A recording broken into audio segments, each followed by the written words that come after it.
Hello everyone. Welcome. You have been summoned, Strat. It is time. A unexpected 3-week hiatus, but we are back now. Hello, Zachary. How are we doing, everyone? I got a new light bar. My old light ring died. Ring light died. So if anything is funky on the lighting, just let me know. I can adjust the white balance and stuff. I'm just not quite sure how to have it set yet. Yeah, sorry. I'm glad to be back, Andrew. I didn't mean to take a 3-week break. Work got kind of busy. I didn't have like any super innovations as far as Prism goes that I wanted to show off. I really want to believe in monolag. I'm trying to make it work. So far, I think Switch is the best way to go in terms of like Luminaris Angel's Glow and Iris of Reality. And I find that like it's a very reasonable strategy. It's not super exciting. It doesn't like really get me fired up. And so the motivation to stream that kind of maybe has not been so much there. But this Vestige of Sol idea has been floating around since the beginning, right? Unexpected hiatus or best hiatus? I definitely think they're the most common hiatuses, Scott. I don't know if I have a preference between expected or unexpected. Been working on the deck, still looking for a new hero to call home. I feel that. I just keep thinking about how much I miss Icelander.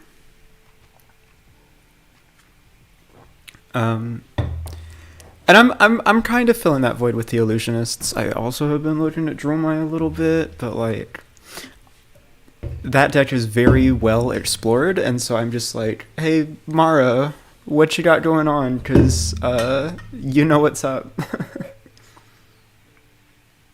Basically decided to give up on the Guardian matchup at this point with Monolag. So that is that's probably the most high EV solution in terms of like how much you value your time. Drinks Heresy. It's definitely a coffee mug. Don't worry about it. I've been jamming more limited than anything. Yes, gosh, I'm so jealous of everyone at Hartford. I couldn't make it because of work, and I'm so jealous, in fact, that I just decided, all right, well, that's the motivation to finally get me to stream again. So useful in that regard. I also meant Dromai, Curse Autocorrect. Oh. No, Dromai is interesting. She definitely scratches the illusionist itch, but not so much the wizard itch, and Prism does that really well with like Halo of Illumination and the instant auras and stuff. That's kind of why I feel like I prefer Prism overall. But speaking of Hartford and me not being there, so I've been loving the sealed format, and I talked about this on Twitter a few weeks ago at this point. And I figured I would start, because I've essentially done all constructed on this channel so far. But I figured before we get into playing Prism, I've got this sealed box of heavy hitters here. Prism greater than Dromai. I mean, have you seen the Alluring Inducement playmat, Shizuka? It's just like obvious, right? But I've got this sealed box of heavy hitters here, and what I think I want to do is, there's 24 packs in this box.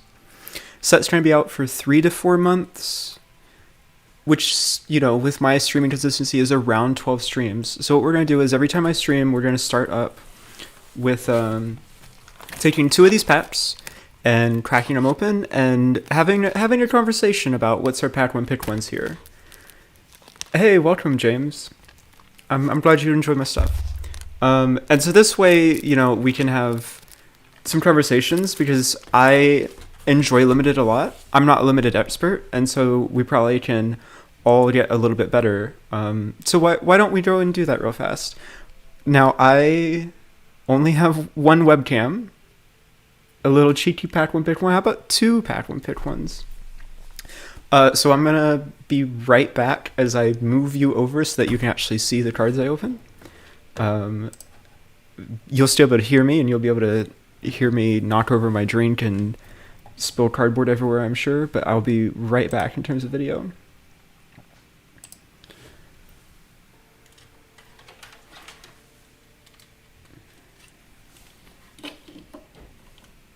Now, if I've done this right, and I click this button, look at that. Okay. So we are going to put up with the terrible quality from my laptop built-in webcam for just a second. On the Guardian matchup, curious how much you've looked into ALS loop since that one stream attempt. I've tried it a little and have thoughts. So yeah, I think I have looked into it more since that stream attempt, Andrew. I think that list, and definitely what I was trying to do, were too obsessed with it's just everything falling over. I think what I was trying to do with that list was a bit too obsessed with just trying to start the loop. And I don't think that's how you win that matchup, honestly. But I think you can kind of like oops into it. And I think specifically, if you are good at setting up your double angel board state, you can kind of like half loop with Avalon, just rebuying an Arclight Sentinel every turn or every other turn. You probably only get 2, but that's enough, right? I don't know. I'm looking into it, let's put it that way. It's one of the reasons I've gone back to Vestige being in the deck. I also, before we open this box, we're gonna channel good thoughts. So this is a box for the channel. If I open anything spicy in here, it will eventually be given away to one of y'all. I'm not gonna keep anything out of this box that would be, you know, desirable for you as a viewer. But, you know, it is the day after set release, and this did come in the mail. Let me see, what's the best lighting angle? Oh yeah, look at that. So I pre-ordered this, and I'm very happy because the price has been quite unstable recently. The foiling on this, I'm not so sold. It's going to be hard to capture this on camera. Thank my energy. Pack 1 is 12 full balance of justice. Welcome. Listen, Straw, if it does, it will go to a viewer. But apparently there's been some like cold foil discrepancies. I'm just going to start cracking this open. Almost 1K subs. If you haven't, you should. Oh, yeah. So apparently there's a bit of a discrepancy between the Japanese and Belgian prints in terms of like the cold foil quality. And it seems like I ended up on the wrong end of that with my Lumi, which is unfortunate, but, you know, I'm just grateful to have one at this point, right? Yeah, I mean, the cold foil mask is okay. It's essentially just on the weapon, and there's like a few, you can't see it because of the sleeve glare, but there's like a few specks of shininess in the background. I mean, the card is gorgeous. I love how deep the orange is. But, you know, we've chatted about what this card does at least a lot on the channel at this point. I'll give it like a 6 out of 10 aesthetically. Could be better, perfectly serviceable. But let's open up one of those for y'all. All right, so we got 2 packs here. The rest of this box we're going to set over to the side, and we'll see it again next stream. So I'm just going to open this. I'm going to riffle through, kind of lay everything out. I think I have enough room here for 15 cards, or 14. And let's talk about what the pack 1 pick 1 is and why. Blue Thunk. Oh, Blue Thunk. Where's my autofocus? You want this in every Guardian deck, but it's not, you know, really exciting or impactful. If you win a might off of this, that's great, and then it blocks 3 or pitches. I'm not taking this pack 1 pick 1. Solid role player. Similarly with pack hunt, it's a class card and it isn't a power card, so not going to take it. Has to be a really bad pack if I'm taking pack hunt, pack 1 pick 1. Wallop is just like Thunk, except this color is worse because it's just good for blocking and attacking. So right now I'm at Thunk over Pack Hunt over Red Wallop. This is just my bias. I enjoy playing Guardian more than Brute. Goblet Blood Red Wine. Now there's a good card. It's a blue. It makes both of your agilities, so it turns on Beck and Applause for Warrior. And it's, I think, one of Warrior's stronger blues. Just because agilities are so meaningful. Blue block 3 is insane in this format where almost everything blocks 2. I mean, that's definitely true, but it's not exciting. It's not what I want to be bringing in pack 1, pick 1, right? That said, I'm on Goblet right now so far. Yellow Bear Fangs is fine. It's essentially just a Kayo card, so it's not even monoclassed. The drink cards are pretty good. Yeah, for sure. I think I like Goblet the best though. I guess Smashback Yellowhorn is also reasonable as well. It's just agility is so much better than the other 2 tokens. Prism player hating Brute. Yeah. Brute is definitely the class I want to play the least in the set. Definitely not my illusionist bias sneaking in through there. Rising Power is a dual class card. Which makes me like it because it doesn't limit me so much. I've been really underwhelmed with this though. I've found it hard to enable the draw card bonus without like specifically Wild Ride or Cracking Your Gold. Cracking Your Gold, and it's just like, it doesn't fit in the cost curve well with Guardian. With Brute, it's just fine. I'm like taking this around here. I'm taking Thunk and Goblet of Blood Red Wine over it. In Dory CC, Goblet has felt super good, super happy with that card. Yeah, it's absurd in CC, because if they block out your first Dawnblade attack that you like swung off of a Vigor, it's fine. You get to play this, and you have a free swing with Go again on the next turn as well. Agility greater than any other token. It's not close, Scott. But, it's interesting because agility scales the worst compared to the other 2, right? Multiple Vigors, excellent. Multiple Mights, perfectly fine. The second agility in the same turn cycle, actually useless. So there is an interesting balance there. Yellow Lead with Heart. This card is fine. I like it more than Rising Power. But that doesn't matter because this is going to be hard to beat. Red Agile Windup is so incredibly good. It's agility. It's a 2-card 7. It's a dual class card. This is easily the pack 1 pick 1 so far. And that didn't last very long because we opened one of the best common equipment in the set with flat trackers. I love this equipment a lot. Just it's Blade Break if you have agility in your opening hand. If not, it just lets you start the game with an agility token. Really, really strong. Very close between Agile Windup and Flat Trackers, but I think these are my 2 standouts of the pack so far, and nothing else is really competing. Lunging Press just doesn't get there.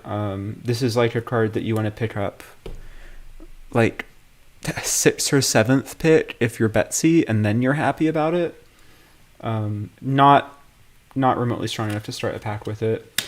Same with Confront Adversity. It's fine, but it's not exciting, and it definitely doesn't beat either of these 2.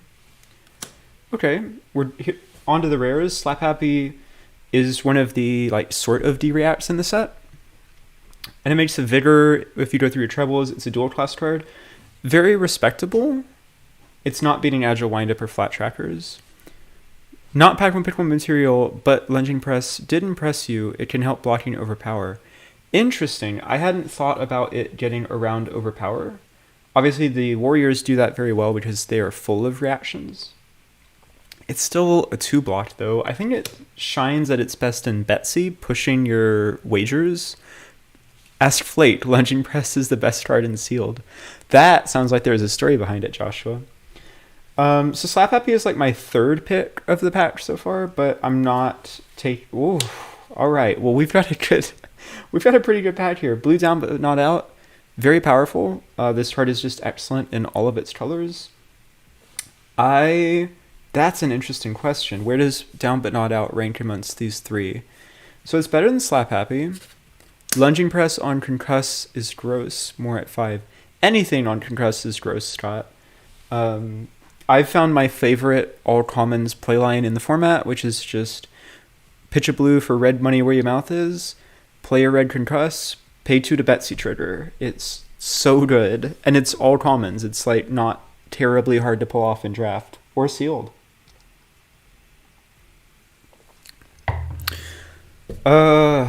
This is really hard.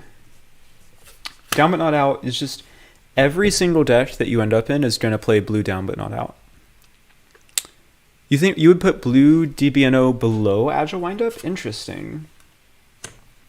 I'm not there on it. It's a blue, it blocks 3, it will go in every deck, and you can maneuver to where this card is online if you know it's in your deck. It's perfectly reasonable in the second cycle. I think I'm taking this first so far, but it's hard. It's hard. It's kind of interesting because if we take DBNO, we're passing 2 really strong Brute Warrior cards. So maybe I take DBNO and then I try to maneuver into Guardian. Especially because like we've got the Slap Happy, we've got the Thunk, but there's nothing super exciting in terms of Guardian in this pack. Red Rising Power, listen to what I said about Blue Rising Power. This is probably like the 4th pick in the pack, but it's not beating these 3. And then we've got 2 tokens, no cold foil. So really this pack comes down to these 4 cards for me. And I think these 4 cards, I think Slap Happy is not in the same tier as these 3. And I think just because it keeps me open, Bad One Pick One Centauri Saver easy. I don't know about you, I'm taking the tiny agility for my Pad 1 Pick 1. If I just get to start every game with agility, absolutely. I think it's perfectly respectable to take any of these 3 cards. I'm locking in blue down but not out here. You find it very hard to read signals in this set. So many options for every class. Yeah, I've mostly played sealed, admittedly, so far. I've got my first in-person draft tomorrow. Very excited. It's going to be a great armory. But it feels like Brute is a very deep set, a deep class, and so you can get multiple Brutes 4 even, and everyone kind of feels happy with their cards. We didn't pull a Marvel, by the way. And that does kind of make reading the signals hard, but I think it still is doable. I'm hoping it's doable because drafting my seat is like the second pick Tiny Vigor OP. Drafting my seat is far and away my favorite way to draft the set. Or just to draft in general. Alright, pack 2. Pint of Strong and Stout. Perfectly fine. I don't want to first pick this. If it does, it means the pack was atrocious. Red Hold'em, excuse me. Already better. It's a 3-block. It gets around Overpower. It's a red front pump. It wagers for Olympia. It's just a great card. This is the pick out of these 2. Bear Fangs, kind of a snoozer. Command Respect. This card is fine. I would take it over Pint because it's a red block 3. It's significantly worse than Concuss. Your opponent doesn't always have an arsenal, and they always have cards in hand. But I like Hold'em better than Command Respect so far. Edge Ahead, very good potential agility creator, but I don't know. Hold'em being a red action is pretty significant. I'm gonna put these around the same tier. Red Wage Vigor. Now we're talking. So this is a dual class card. It's a 2-card 7. And it does wager, and there's heroes in both of these classes that really care about wagering, both Betsy and Olympia. I think Wage Vigor is the pick so far. Blue Wage Might is reasonable. I don't want to take it over Wage Vigor or Hold'em. This is the kind of card that I'm hoping to wheel after taking Wage Vigor and going into a sick Betsy deck. Oh, well, we've found our pick so far with this red lead with speed. It goes in every warrior deck, it goes in every brute deck, agility tokens are busted, and a 1-for-3 front pump is a perfectly respectable rate. This is the pick so far. Starting state, perfectly reasonable. It's good as a 3-block. Doesn't do much else. I'm going to put it in this lower tier of cards.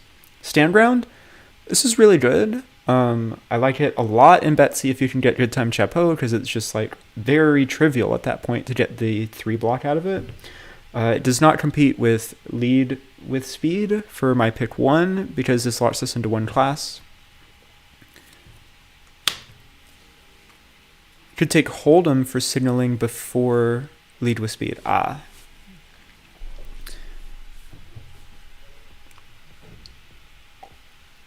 Excuse me. Yeah, I think it's lead with speed and it's not close so far. Lunging press is fine, but not exciting. Rawhide Rumble, it's unfortunate because it's the worst color by a lot, being yellow.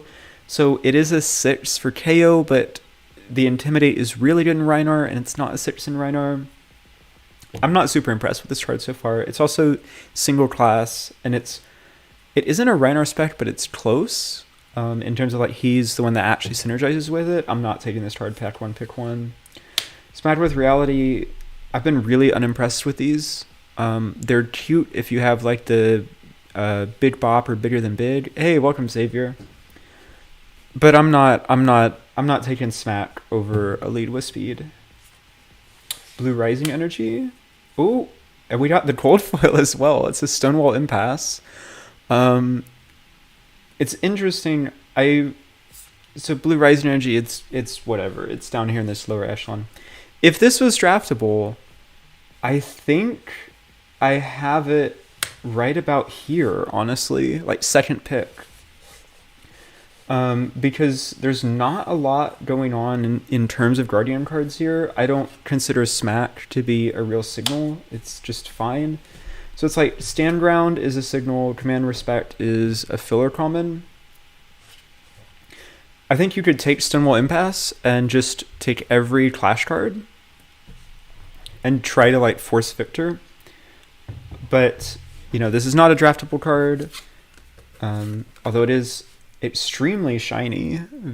Hold on, let's get the light on it. There we go. Look at that.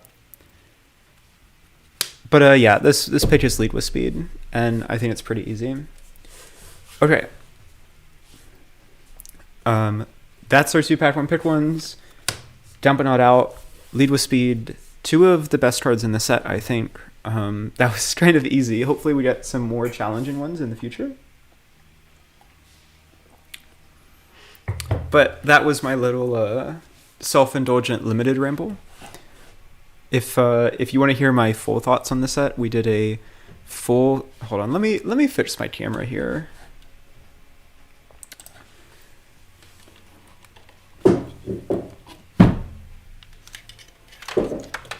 Okay.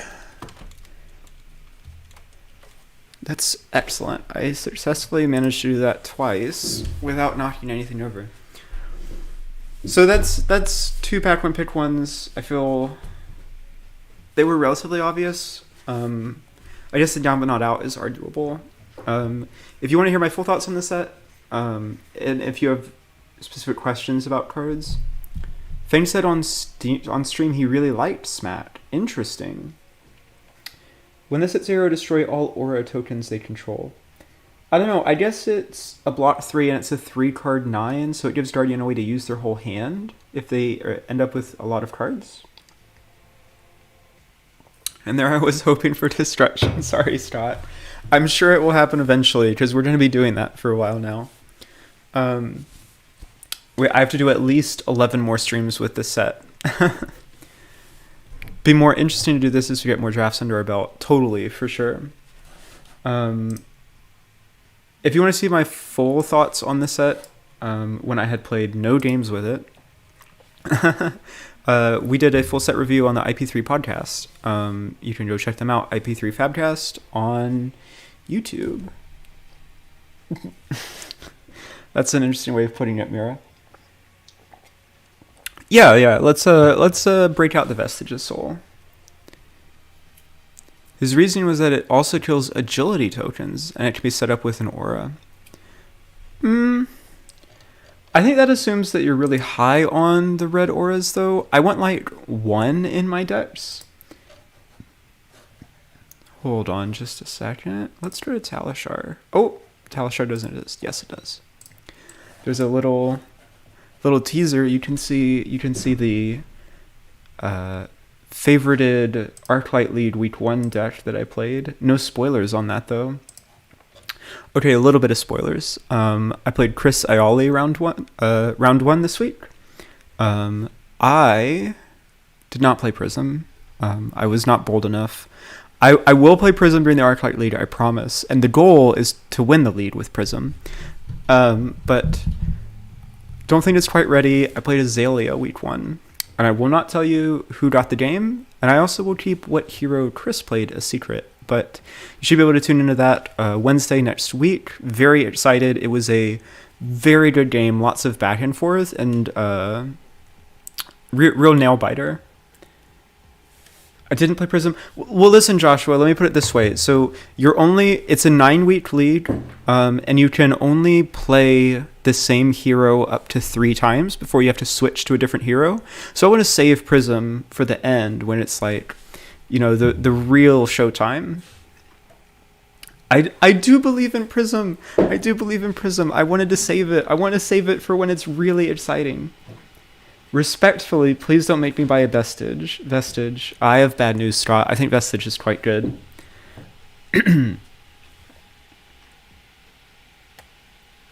Yeah, so we're saving Prism for the real games, when things are getting real sweaty and down and dirty.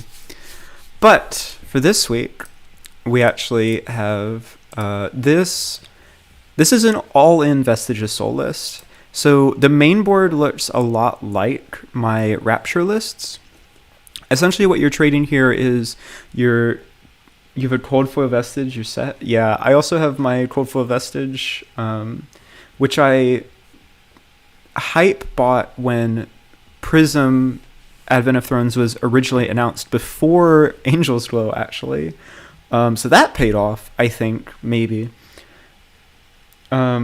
It is on the cheap side, though. I think the rainbow foils are like $20 US. So the main board here is largely the same. Notably, kind of the trade-off that you see here is your 2-card hands are worse.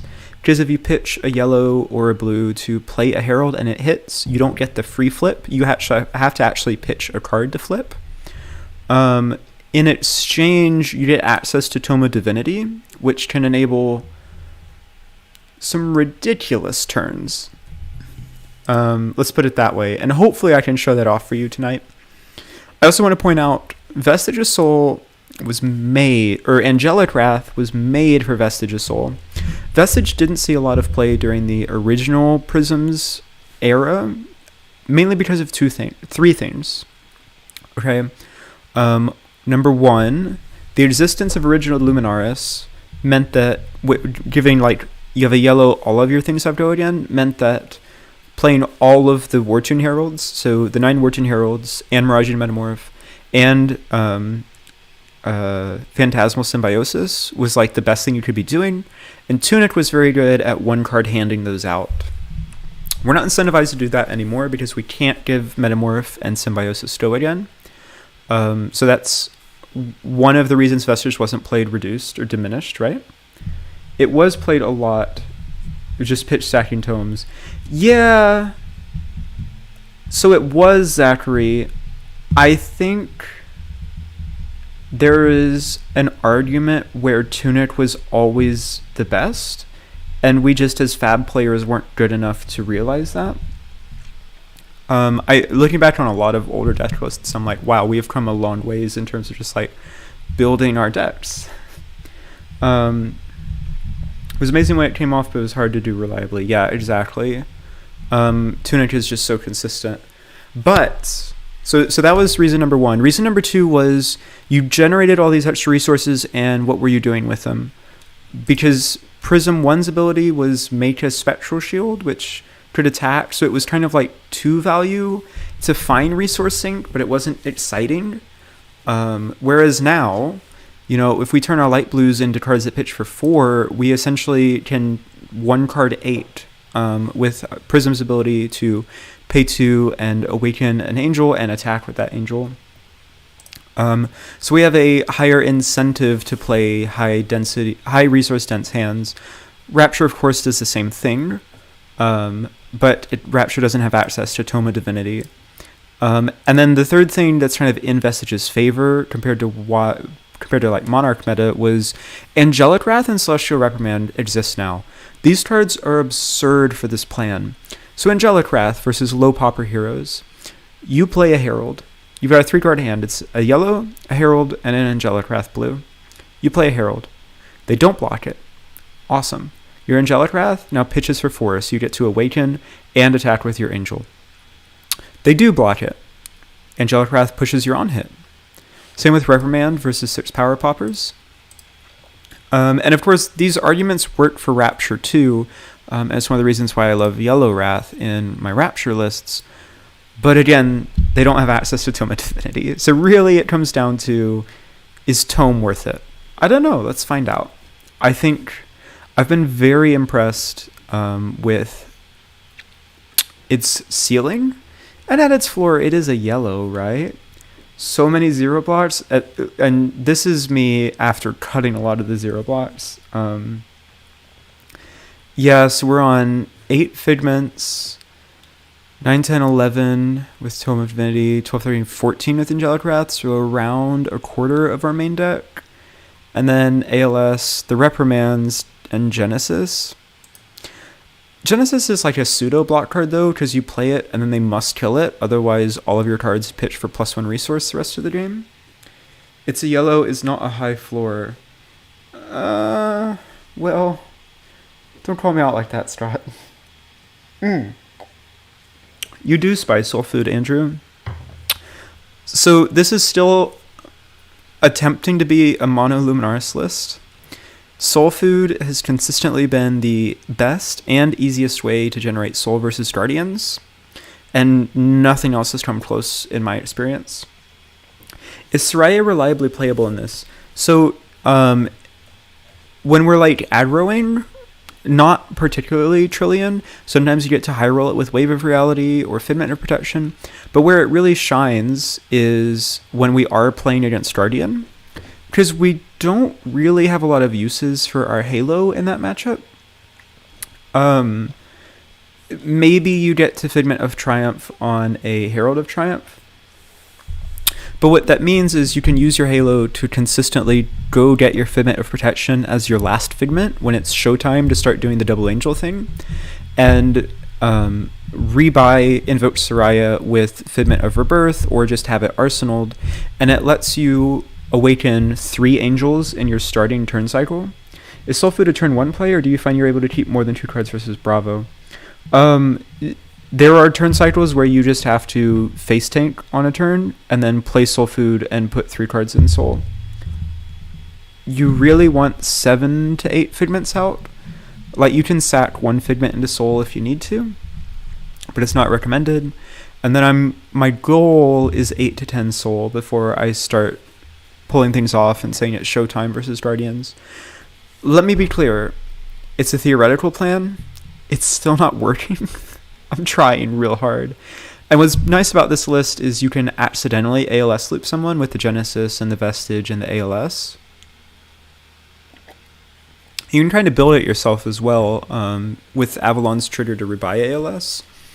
But this is my best guess right now as to how to actually take down Guardian with Monolad. Of course, if you want to reliably and safely do it and not melt your brain with wizard decisions every game, just play Iris. There's nothing wrong with playing Iris. It's a very strong strategy. What do we have going on? We will get there eventually, yes. Alex is one of the masterminds. He has helped architect this list a lot, actually. But enough chatting. Let's play. I had Vestige in my Blitz Prism. Unless I had Genesis in play, I got 0 value. With Rapture, you get 2 to 8 value per game. Yeah, I don't know. We'll see, Johannesson. Try to get your daily dose of brain melting. That's what I'm saying, Scott. That's the fun part. If I want a good deck that's illusionist and doesn't melt my brain, I'll just go play Dromai. Ooh, pitch this red card for this red card. Exciting. Let's hop into queue. And we get to play regular constructed now. Because Heavy Hitters is out. We don't have to play open format anymore where things can get weird. Fab isn't fun unless I made myself feel stupid. That's just all of my hobbies, Strat. Does the Lad Iris hybrid work, or are the two styles too different? Interesting. Visceri. It works enough. You have to lean more into one or the other. I definitely lean more Lad. 24 blues and 18 Spectra, like, mostly gets you there. Do you want to play Visceri? Is that a new hero? Nah, they disconnected. Okay. Excuse me. Bravo. Alright, well, we're gonna be put to the test right off the bat, and it's probably not gonna go well, but that's okay. That's what we're here for. Tome also demands you use Halo a little differently. It's a small but real cost to that. Yeah, you don't necessarily have to save or have to use your Halo to start your Tome. Thank you, Andrew. Alex, if you're in the chat and you want to backseat me, please, by all means. So these 9 cards come in and are red. Can I select my third Genesis? And our red heralds come out. There's an argument to leave the triumphs in. But. Exciting is one way to put it, Jake. I'm quite nervous. I fully expect to lose this game, but I will give you my best. There's an argument to play the reprimands. I think without Pierce in this particular list, it seems iffy. They're more no-block cards, and I don't think they directly contribute to our game plan. Oh, yeah, good point. We can at least cut the Angelic Wraths for 3 reprimands. That's fine. It's good enough. It's okay. Hey, welcome. Welcome, Jake. Let's start here and see how things go. Obviously, I'm going to have the turn 0 Soul Food high roll. I didn't, but this is still quite good. I'm playing against your roommate, Justo. Awesome. So we get to start the game with a Figment and are also playing Passing Mirage here. I think so. Hey, hello, Plague.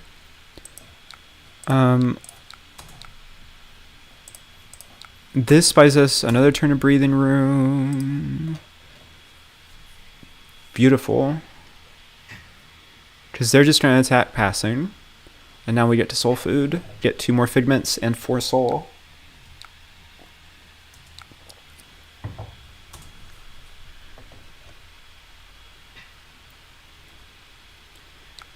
Rebirth, step 1 of the loop. Now we just need steps 2 through 10. Well, we found step 2. And it looks like this. And so we are going to get an Erudition. We're going to leave protection for a Halo. We'll get a Ravages. Yeah, let's get a... Bologna is actually one of the more important ones. Let's get Bologna. And then pass, and we hope to draw Soul Food on this Ponder. Also acceptable. That is a good rip off the top. Thought step 1 was hope they're not on time skippers. Well, we got there. I think that's step 0, really. But we did get there. They are going to tear us under, and we just happened to have the perfect answer that we blindly drew.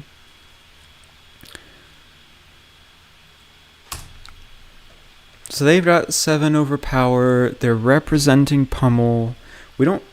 Please, they never run strippers unless someone actually makes it big with the loop at the tournament. Yeah. That's very true. So they're representing pummel. We don't care. We don't have anything good to do in this hand. So we're just going to block 9. They might run it for Iris alone. Is Skips actually good versus Iris, though?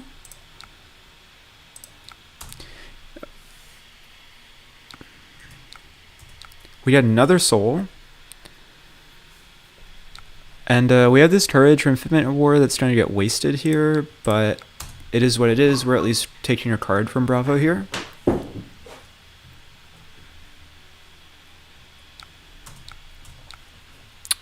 No, I don't. Go ahead. Okay, so I'm looking to arsenal this Soraya here. Out of your playtest partners, turned over Skips, and I struggled significantly more. Yeah, I mean...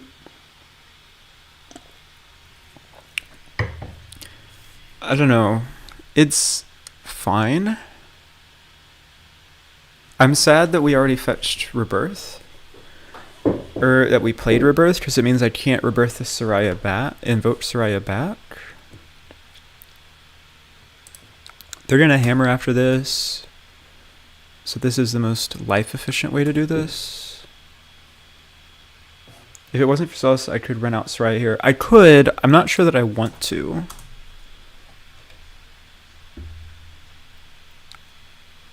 You believe that one day Prism will rise. Don't we all? This is Tunic Bravo. They also brought Norman boots, which is interesting. So I'm expecting the pummeled CNC at some point. It's a little dangerous putting this Invoke Soraya in my arsenal. What a hand.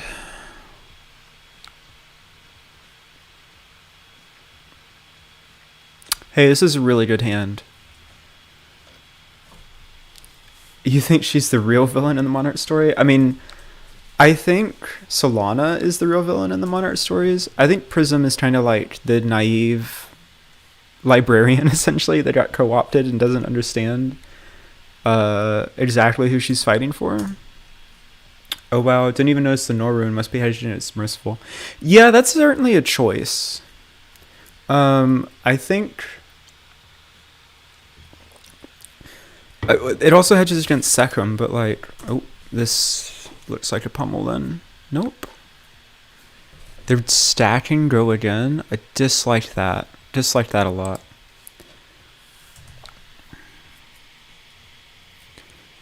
I'm not attacking them next turn, so I don't care about this debilitate. They just pitched away one of their Go-Agains. So they have to have drawn something Go-Again in this hand. Otherwise, I'm going to start next turn with a Genesis or a Passing Mirage. I'm happy with either of those outcomes.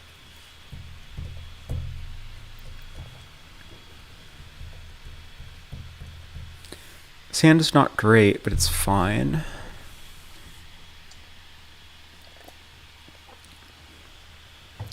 And I think they are now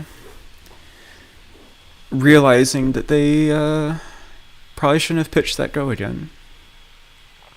Viscerai Redemption arc will be goated. Oh yeah.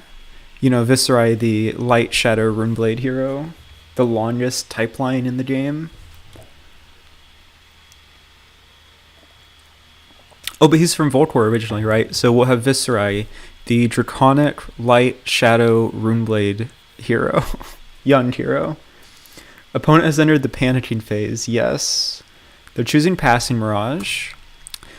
I largely agree with that choice.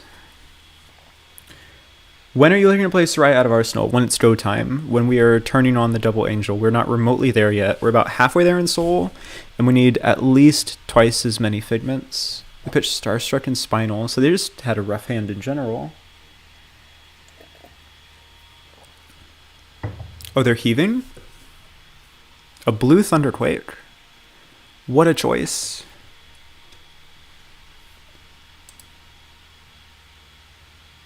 Alright, well we know that they have a blue Thunderquake. We're gonna put this Light Illusionist card in Soul. Whew, okay.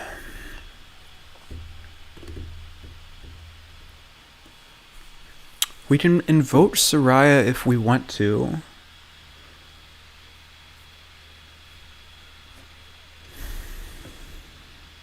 Do we want to? Genesis, our Vestige of Sol is turned online, so we have 1,000,000 resources this hand. 2, 3, 4, 5, 6. So we can invoke and attack with Soraya, and then still end on a Herald of Triumph after that. I don't hate it. I don't hate it. It's not good, but I don't hate it. I wanted to save her for our pop-off turns, but if we can put an Angel and a must-kill Spectra on the board, I feel like our opponent starts to be put, I don't want to banish, starts to be put between a rock and a hard place in terms of like keeping their hand.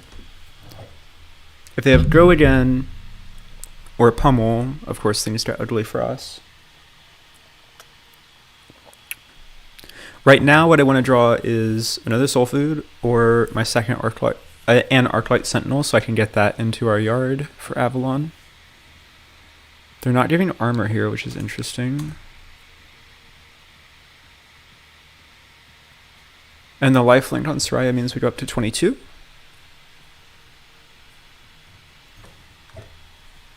Triumph with Reprimand could have forced it through, maybe. That's true, but we didn't know we were going to draw the Triumph. I think if I had the Triumph and the Reprimand in hand, I would have kept it, Andrew. But we didn't know.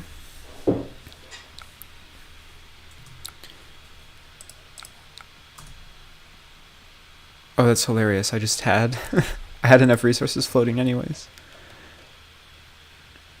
That is not a pop, Bravo. Be careful. No. Defense reaction? No. They just didn't have any 7s? Whew. Was there a thought trying to force Erudition instead? Erudition just never hits because they have 1,000,000 armor still. Sure. Pinged with Ravages?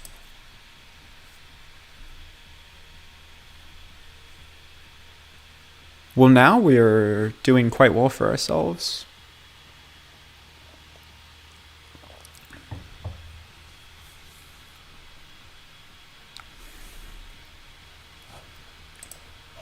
It's not time to go off yet, though. This turn went better than imagined.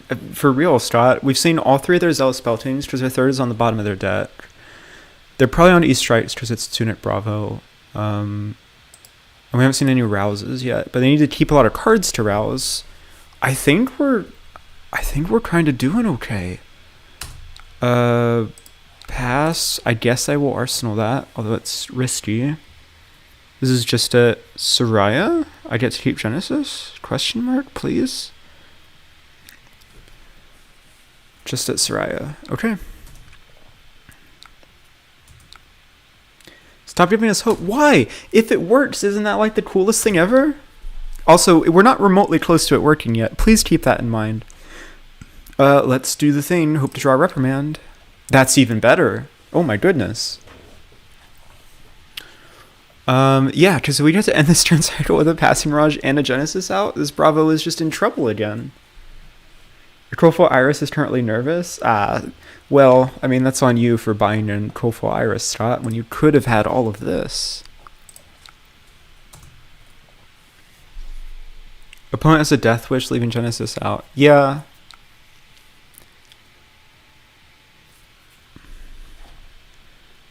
Eight down to 7. Nope. Okay. I will regain my action point.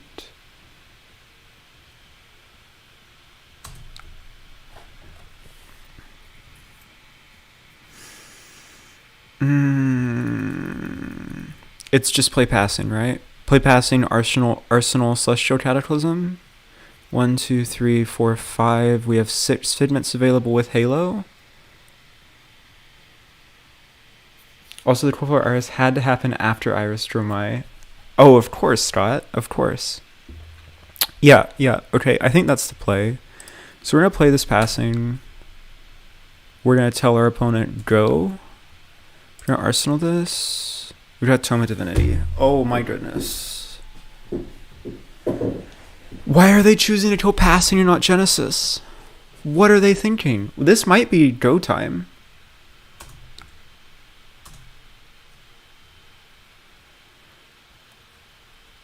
But we only have 4 figments.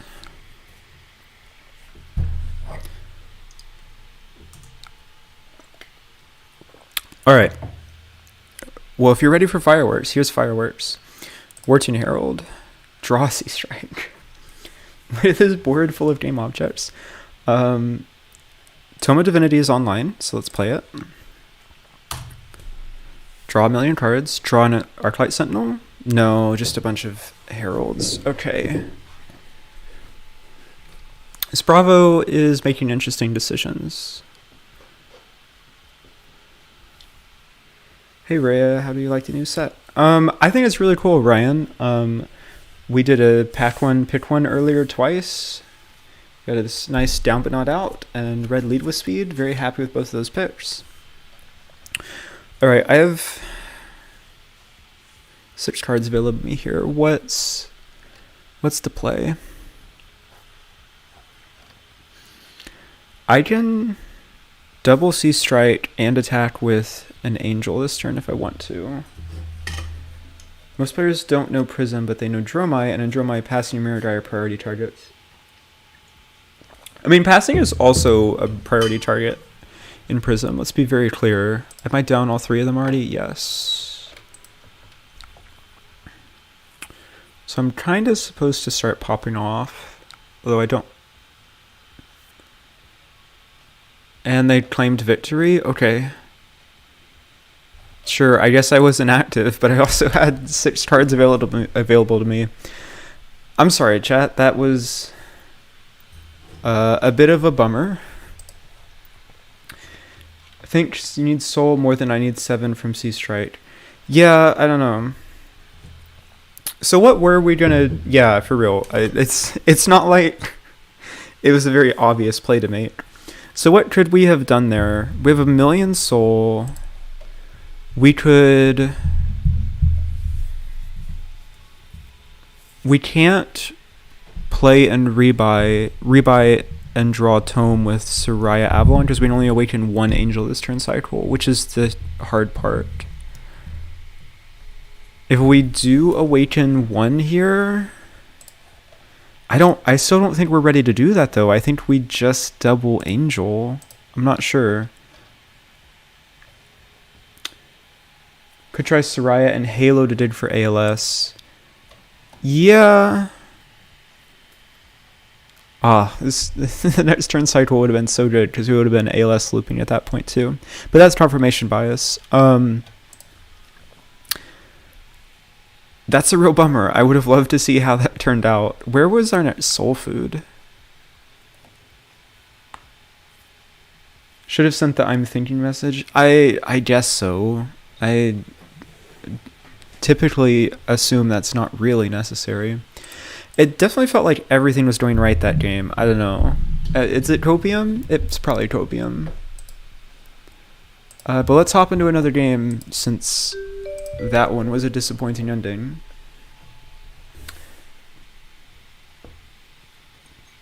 In Talishar, if you have a complex hand, play something that requires pitch, then cancel while you think. Interesting. I hadn't thought to do that before. Same guy rejoins, chooses to go first. Okay. Should have played around opponent claiming victory. Double Hero takes 2 cards from Bravo, kills Genesis, buys another turn to dig. I mean, I know that you're right, Alex. It's just not the entertaining thing. It's not the exciting thing, right?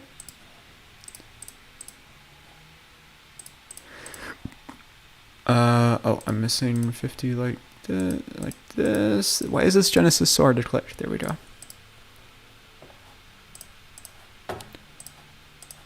And let's run it. Yes. If you take 45 seconds without doing anything and your opponent gets a prompt like, your opponent is inactive, would you like to claim victory? What's up?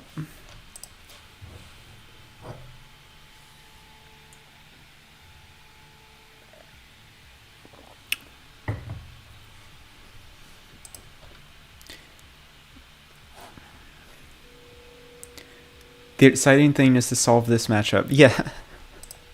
That's kind of what I'm here for, because if I'm not solving this, I'm just playing Iris, right?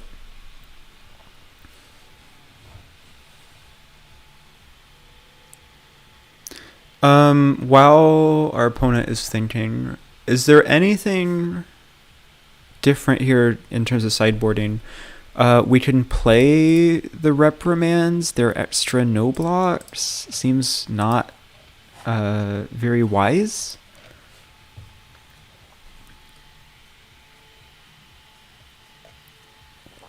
We already had multiple hands that game where we were in danger because we had like 2 to 3 no blocks in hand, and luckily they were Genesises and things we were happy playing.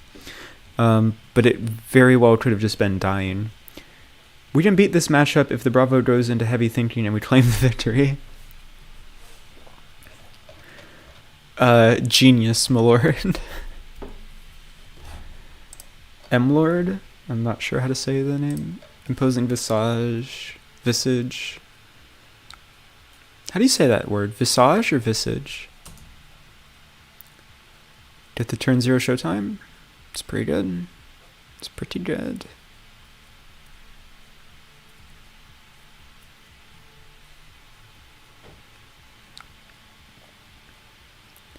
Pray they don't pulverize you after you awaken half your angels and have 3 null blocks. Where that that's so specific, Alex. It sounds like you've lived through an experience like that before. We're hoping they put a 6 in front of this. I want to bring this deck from Stare the Draw my main at locals. I miss Icelander. Reprimand does not get around this. I do want to rebuy an action point and send protection.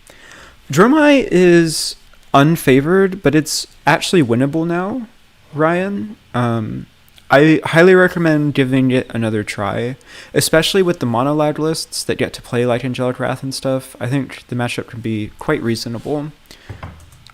Okay, so they don't have a Surge, they don't get to play that Crippling Crush. No, they still could. Not ideal.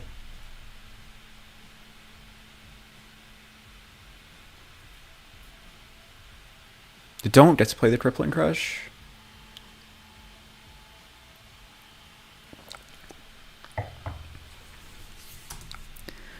This is 5 go again, and then hammer for 4.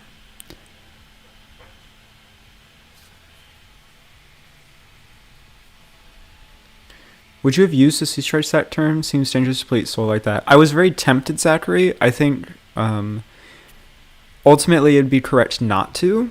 But I do think they can help you set up a really big turn if you do end up with Spare Soul. Like our Soul to... I'm just trying to face tank this. Right now I'm just planning on playing Figment Arsaling Genesis.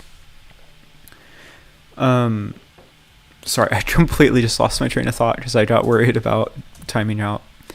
Are you all concerned about the new Warrior stuff? I know their matchup is kind of Prism favored, but do you still think it is? I think with Dorinthia, you can pretty comfortably play Iris, because I can just never ever build counters. But like also, Heralds are just perfectly fine versus all of the Warriors. I'm not sure. I haven't given Dory a fair shake. I think if you're playing mono lag, I'm pretty comfortable. Whoa. Okay. Let's arsenal this. Ooh, we get to do the thing, chat. We get to do the thing. The thing is Soul Shield plus Tome of Divinity makes Soul Shield a 1-card 6 block.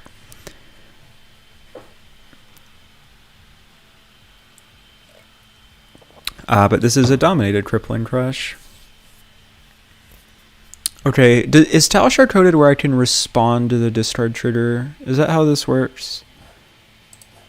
I have always held priority on. We'll see.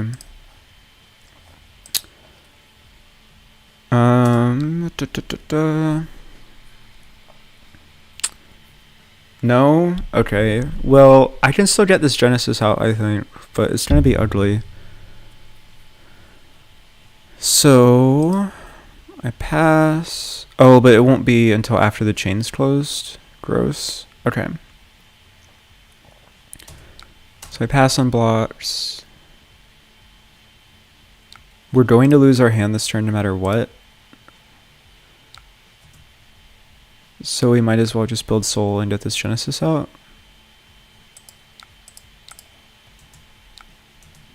But there is a neat trick you can do with Soul Shield and Tome of Divinity and a blue and a light yellow or blue, which is, I'm passing. We hope that they don't have go again here. Okay. This hand's not awful. If they just hammer Genesis, we get to Soul Food and feel not great, but okay. This game's doing very differently than the first game. But if you pitch a blue to play Soul Shield, you have one resource floating. Then the chain closes, and the Soul Shield goes to Soul, so your Vestige turns online. And then you can pitch the light yellow to get 3 resources, and with the one floating, play Tome, draw 3 cards. And so you go from 4 cards in hand to 3 cards and a Soul Shield having blocked and drawn to Soul. So it kind of turns Soul Shield into a 1-card 6 plus Soul, which is ridiculous, right? Is ALS a good sideboard for Guardian in general? I do think so, Chris. I'm trying to find room for 2 copies in my Iris switchboard lists right now, just because it's really good at looking the Guardian in the eyes and saying, I wanted to be a jerk and claim victory, but we're not going to do that. What was I saying? It does a good job at diverting them away from your board so that you can have a turn cycle where something really high priority like a Shimmers of Silver lives.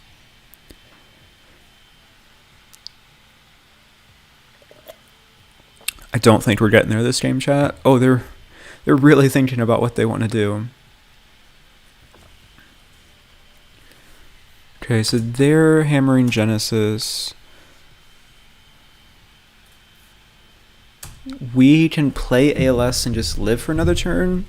We can get Soul Food, 4 Soul, and only 1 Figment. That's a tough sell, the only 1 Figment part.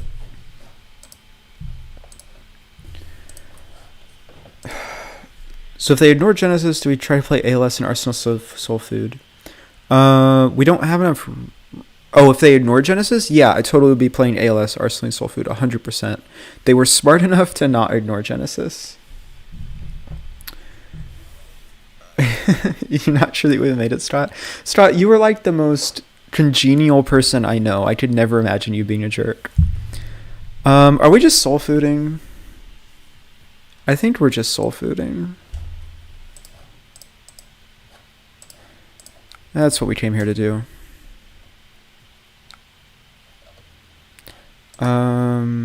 I don't have anything worth rebirthing. So let's get War. Bellona ends up being... Oh, this hand's terrible. Just because you're British. Soulfood and Arsenal is Alex's vote, but I also want an ALS in the yard. Well, I didn't choose either of those options, Alex, so I feel quite silly now. I think this game is not going to go well. I think this game is going to go very poorly, in fact.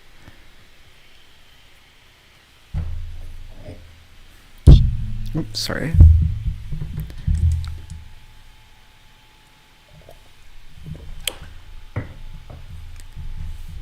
That is a lot of cards pitched for a Guardian.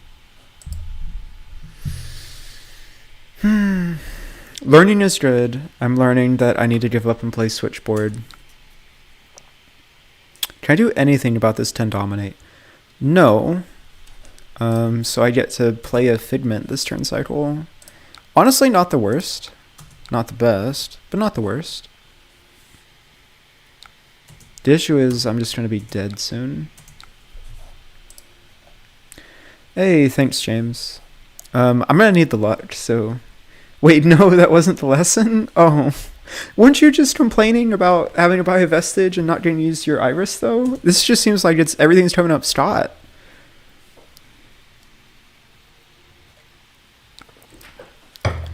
Just a chokeslam here. We're really low on life, so we're going to take the turn off.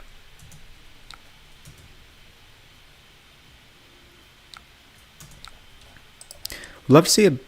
Okay.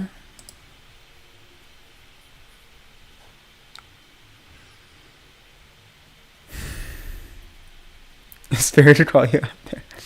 Imagine a soul food and arsenal, 4 heralds. And... Alright, Alex. Yeah. Maybe you're right. But we also would be at like 10. Oh, well. And then we draw this hand. Okay. So if I had arsenaled that soul food, we might be onto something with this game. But I didn't, because I made a poor choice. Am I responding to this Bravo ability with Halo of Illumination, Tome of Divinity, Arclight Sentinel? I think there's a very real possibility I am. I don't think it's even a particularly bad thing for me to do. I don't see any other lines that I don't just die. Let's try it. I'm not ready to like fully go off here. I should switch around to which I'm pitching versus insoling. We draw the Invoked Soraya. That's funny. That's a shame because it's trying to get pitched.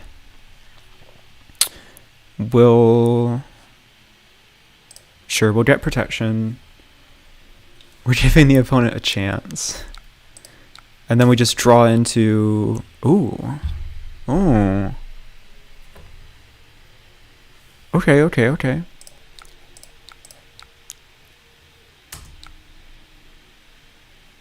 What did we accomplish here?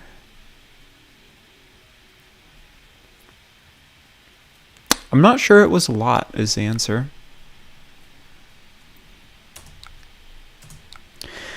It's a shame we didn't hit any light blues, because otherwise we could have gotten close to playing this Genesis, maybe? That is a lot of cards in our pitch.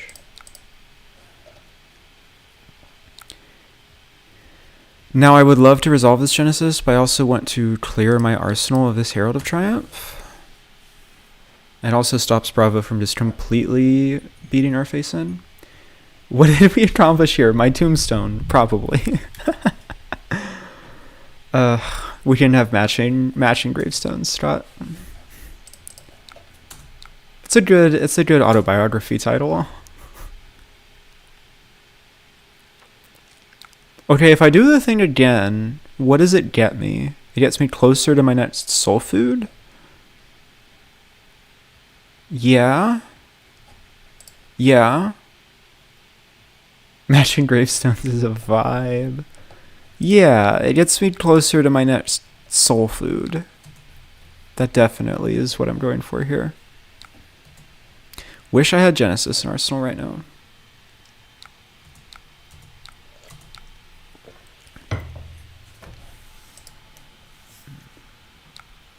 I feel like I'm just spinning my wheels though, and I'm not accomplishing anything, which is a problem. Oh look, it's all the figments we wanted to tutor, but not like this. Not like this. We're gonna die because there are no blocks.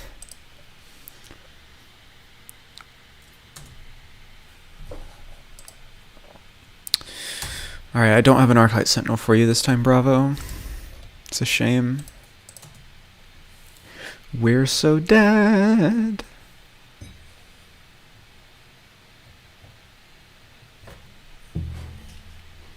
Didn't think you'd ever be trying to get closer to your next soul food, not gonna lie. I promise, it's a good card. Oh, we're getting pummeled. It's okay. This is an important learning opportunity. We're learning what not to do. Alright, pummel me. Pummel me. No? Okay.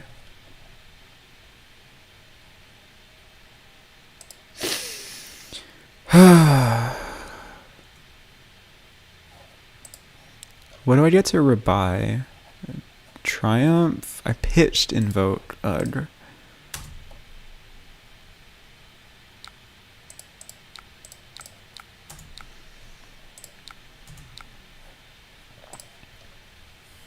Oh, this is not the hand. No.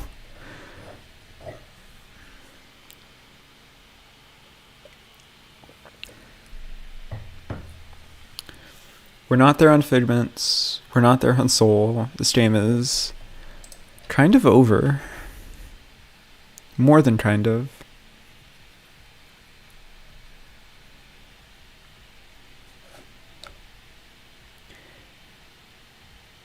Maybe not taking Rebirth Effect to dig an extra card deeper. I guess that is an option, huh? This is just 7? I'm so confused.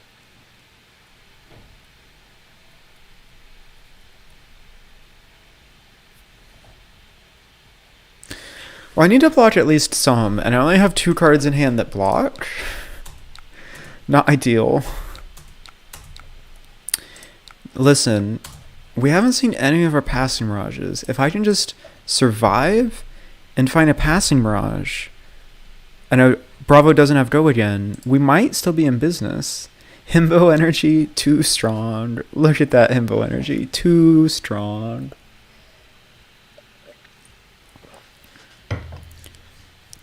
Hard to have soul versus a man like that.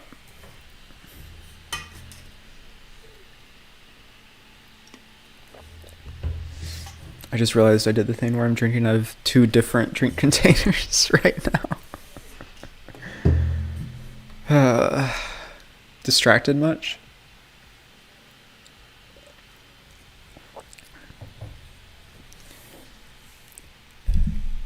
Iris switch list, playing in the PTI defense today.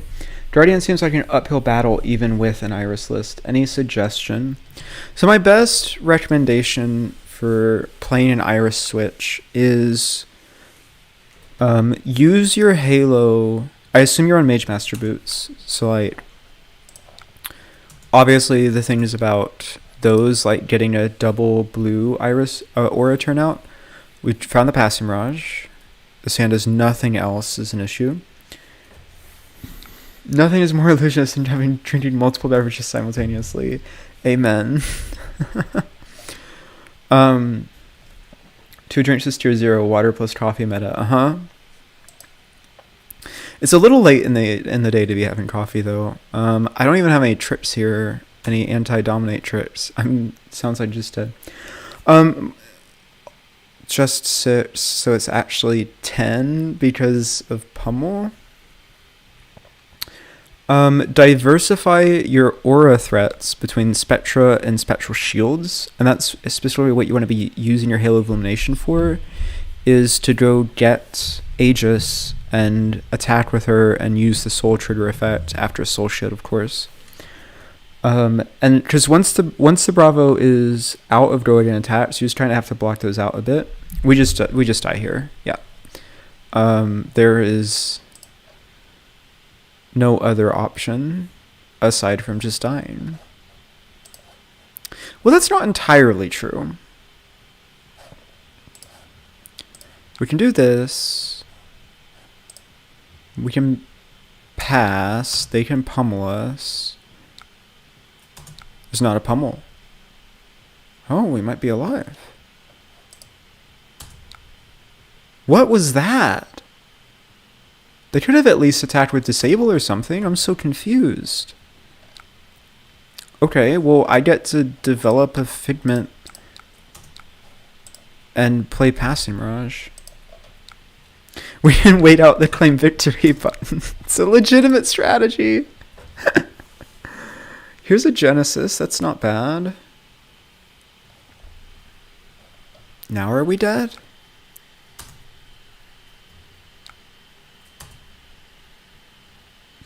I just really wanted to play this Crippling Crush, I guess. 4, 7, 8. Yeah, we're dead. Alright, good game. Hey, we did deal 1 damage to our opponent, so that's a win, right? Bravo is 1 health in Classic Constructed. Okay.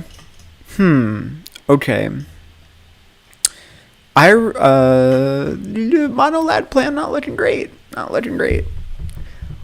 What do we do versus not? Why are we still playing an open format to site? But this is a good point. Let's play against something that isn't a high popper matchup. Just draw better, duh. Just draw like we did in the first game. And I believe versus Trasai, I just played my main board. There's an argument to bring in the ALSs against Blood on our hands, but we're already so no block full that I think I just want to run it like this. Still not a Vestige Tome Believer. I think Vestige is Vestige the card and Tome of Divinity the card are better than they've ever been. Come on, Lakovian, why'd you disconnect? Sad. I don't want to play versus Leviah right now. I would love like a Phi or something. Something that I get to play the not heavy poppers against.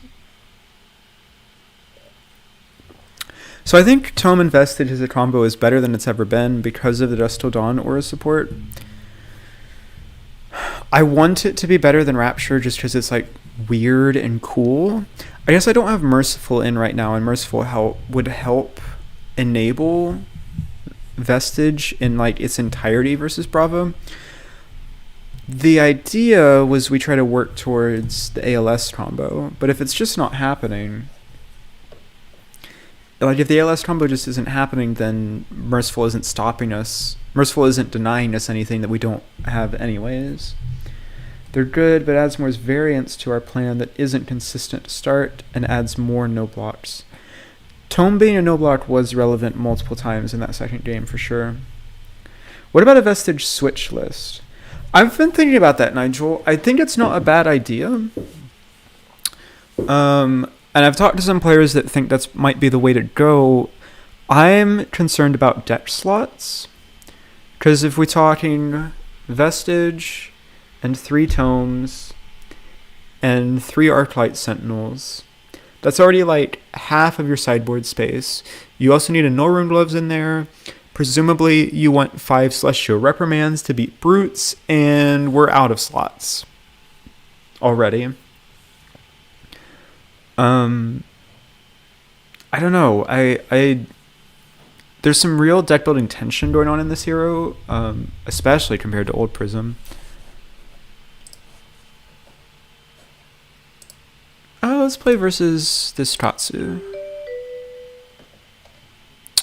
I would like to go second. I want to set tempo in the game, please.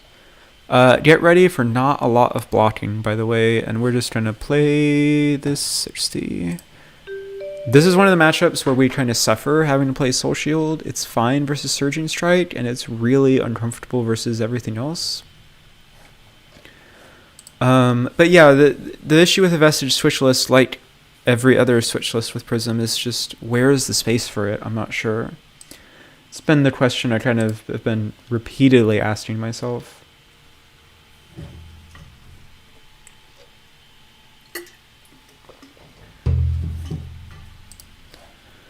This hand's straight gas. Hopefully we get to hold this red Wartune Herald and Herald of Protection. We're going to let Wave of Reality soak this.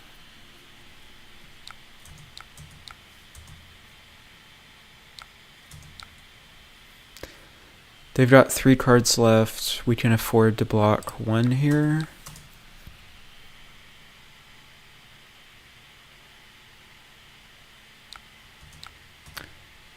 And then if they take our whole hand, it's fine.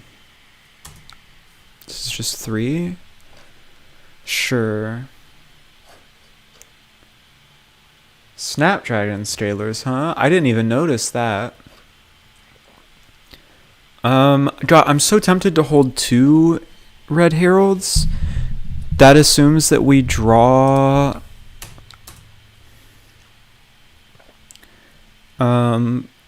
assumes that we can draw a yellow in our top 2 cards. The odds of that are more likely than not. But still might be sketchy.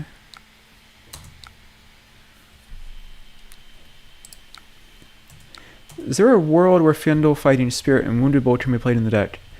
Yeah, absolutely. So I think Fighting Spirit for sure can be slotted into the Celestial Cataclysm slot. This hand is not as good as the first one, but it's respectable. As long as I don't have the popper here, we're looking pretty good. Fitting 2 of those non-Phantasm attack actions seems rough in terms of sacrificing the aggro matchups, but it might be possible. And it definitely could help by breathing room. Oh, we get to fully go off here? Open to any excuse to shove Wounded Bull into anything. You're telling me, Scott. What are we getting here? They're holding cards. They're probably going to start with 2 Kodachis. So we're going to do Figment of Protection. Puts us at 2 Spectral Shields. We're going to Awaken Aegis and attack with her and play out this Passing Mirage.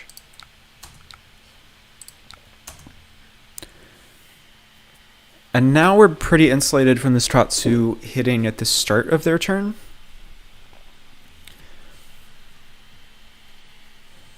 It's a fine start to the game. Not my favorite opener. I would have rather had that red Wartune Herald, but it's reasonable. Now this is the kind of hand that we play this deck for. It's going to be hard to get me to block this turn cycle, let's put it that way. Especially when we have Ward 6 on the board.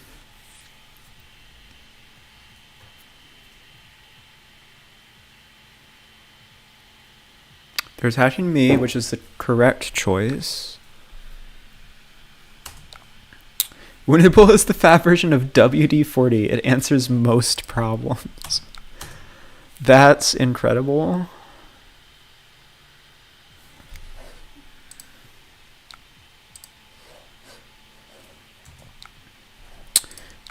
The shield eat it.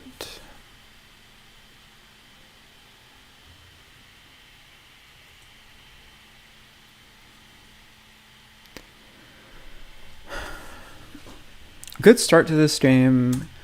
Hopefully we get a good tome turn here. Otherwise, it's one of those situations where Rapture would have been just as good as Vestige. And just a Soul Bead Strike, attacking Aegis with 3 cards in hand. Katsu. No. No. We don't do that here. We don't do that here. I don't know what I'm going to draw off the top, so I'm going to Ensoul this Herald of Protection. Respectable. Gonna get Ravages. We're going to ping ourselves. Aegis dies, the attack fizzles, Katsu just wasted 3 cards in hand. And we get to flip this Ravages. And now we get to attack with the Ravages.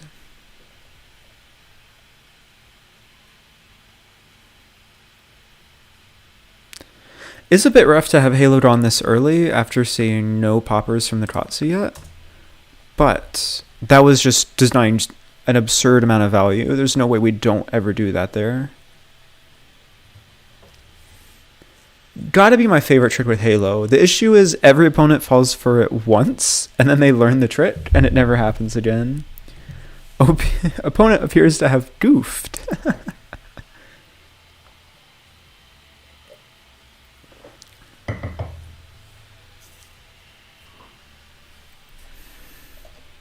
This is vanilla Fordo again. Don't have to think about it that hard, Katsu. It's surely not worth blocking on your part. How are we doing stream health wise? Good. Here's 7 with an on hit. Not have Phantasm because of the Past Mirage noticeably. Looks like a good place to get Soraya and Ponder. Can you explain what happened? So Katsu pointed an attack at an angel. That's a fine arsenal. Not a great hand. So in the layer step of that attack, I got my Halo of Ravages. Cracked my Halo. I got Figment of Ravages. When Figment of Ravages enters the battlefield, it does 1 arcane to any target. I chose Prism as the target of the arcane, and then I chose the Ward 4 on Aegis to soak the arcane. So there is now no legal target for the attack, and then when the layer step resolves and the attack would become attacking, there is no target, so the attack fizzles. Go again is not refunded, it doesn't hit, it's just the result is 0 action points and the opponent's priority. If I forget about breaking skills one time, you'll never do it again. Yeah, it's our breaking skills. We have a Card and Soul. We have a Figment out. Are we blocking with Footsteps here? We don't have a spare blue in hand. We're probably just... No, because they're going to Kodachi again, so it's just goodbye, Secum. Which is a shame, but it's fine. Do not pass go. Do not collect $200. Your turn is over. Halo, essentially, with that Ravages trick, lets us turn one of our angels into a Spectra on demand, which is a sick play.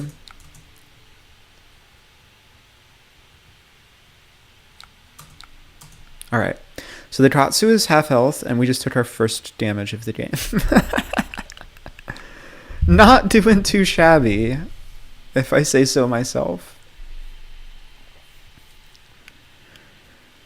So our turn is gonna be...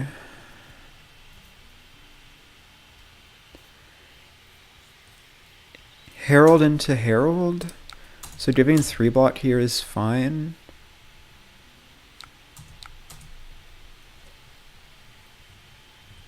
Attack my angel. You won't. Me when Halo is up. Just asking my opponent over and over again. Is this a snap? Is that what this is? Or is this just an unplayable Katsu hand?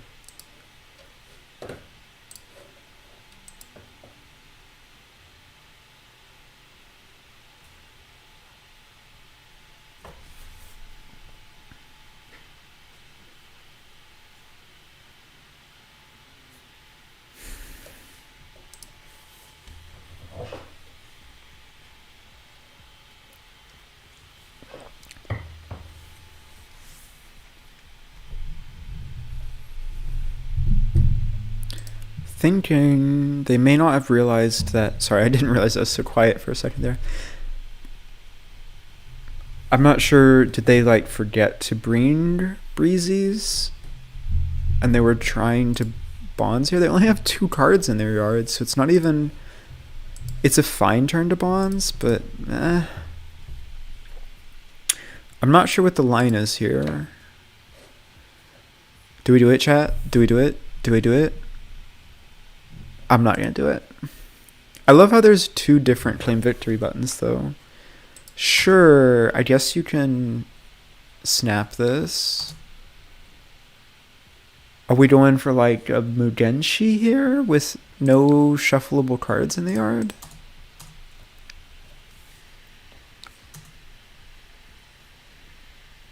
We are. Alright, this is a 1 for 5 go again. I don't really care.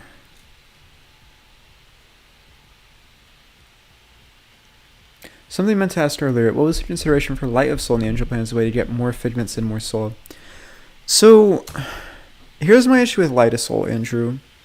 It doesn't block, and it only does anything about 55% of the time. 45% of the time, it is a cracked bauble. Cracked bauble is not a CC playable card, unfortunately.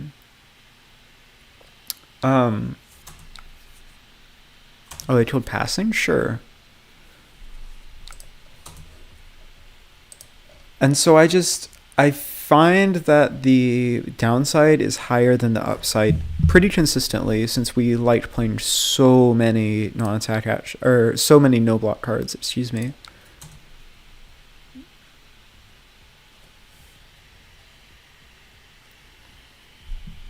Prism runs a lot of cracked baubles. What's one more?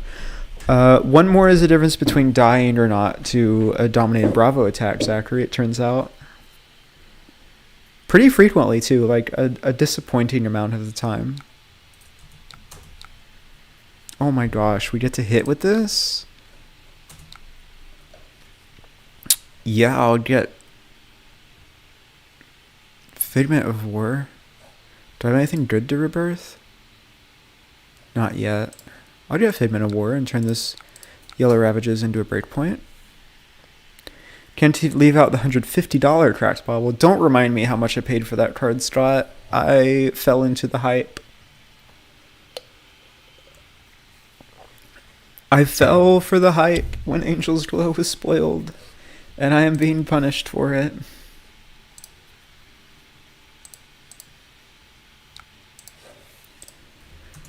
Alright, so we've got 3 soul now. Almost certainly looking to flip Soraya this turn cycle. We've also cleaned out almost all our figments too, which is a good thing. We don't have Halo anymore, so we're not going to be judging anything from Katsu. Because it means we're less likely to draw no blocks for the rest of the game.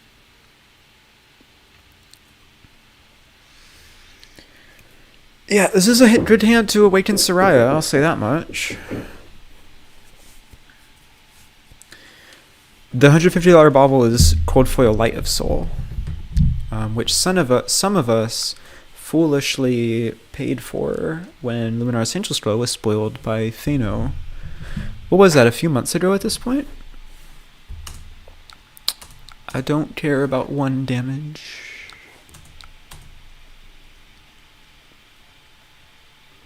Surgeon Strike I kind of care about. So it's like a good thing to put a 3-block plus footsteps in front of. They can't breaking scale it. They can Art of War over the top, sure. I'll pay, and then the plan is to awaken Soraya, of course. Draw 2 cards on our turn. And generally put this Katsu in a bad position.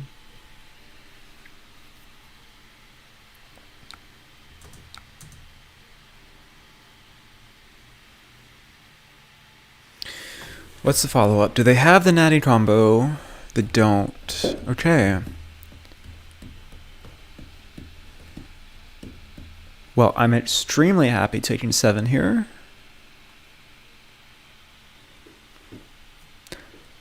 And it's kind of nice having 3 soul. Tome count 0.5. I think we're going to resolve Tome on the next turn. I hope. I hope.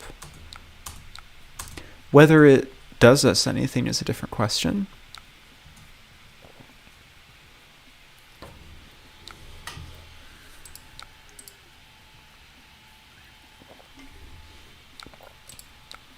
Oh, I passed. Shit. Excuse me. I'm supposed to awaken Soraya there. Pretty obviously, because I have 2 floating and 2 cards in hand.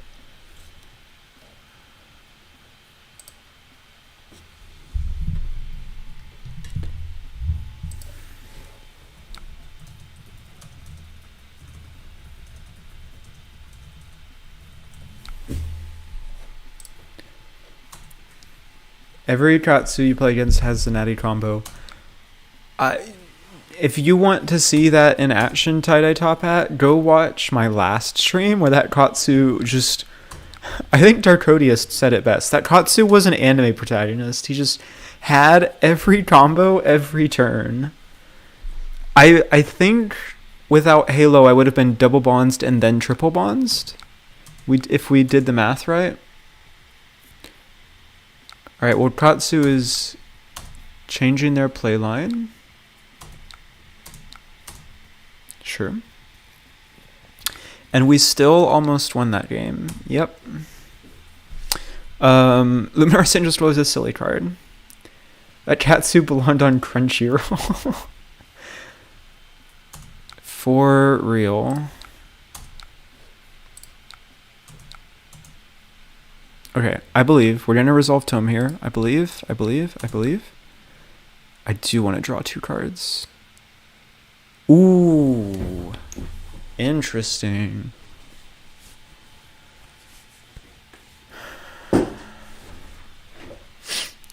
It's a very erudited turn. Eruditioned? Erudious?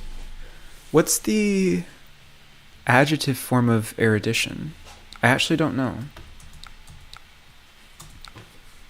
The issue is they have 1,000,000 armor, but that's fine because we can arsenal the other Herald of Erudition. And they can't fully cover it up with just armor, which is the important part. Erudite. Interesting. Good to know, Andrew. Thank you.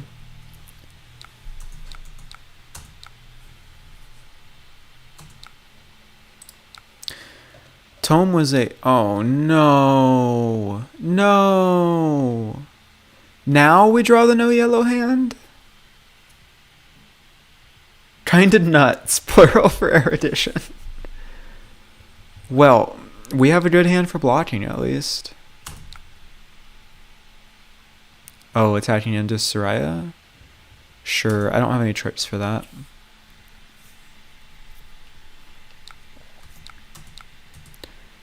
But with no Katsu trigger. Oh, that was a rough hand, huh? Oh, we're gonna have a 5-card hand and no way to do anything with it. Can't make good plays, at least make good grammar. We're gonna have a 5-card hand and nothing to do about it. This is rough.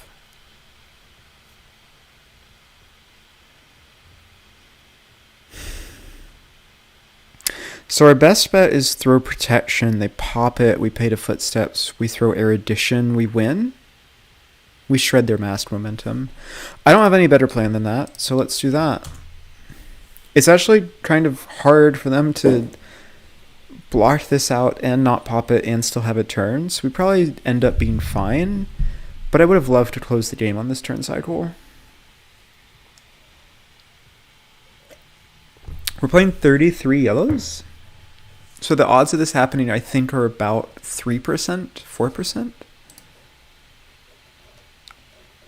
What are the odds? 4%. So we were bound to find one eventually.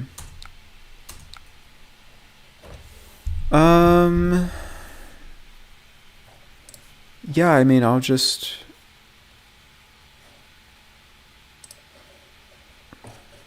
rebirth a erudition. Why not?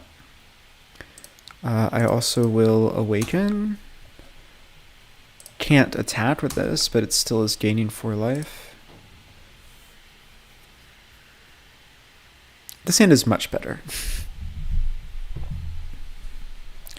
Much, much better.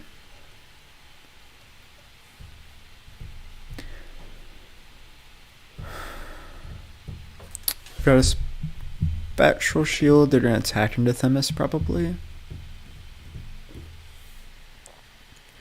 I was about to say we have a spectral shield and footsteps and a spare soul and a spare blue, so we were safe against Tadachi's killing Themis, but Surging Strike into our Angel will do the trick.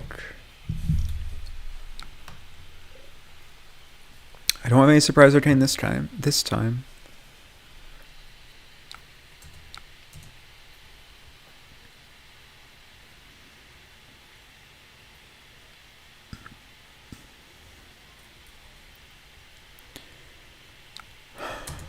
What does the damage look like this turn?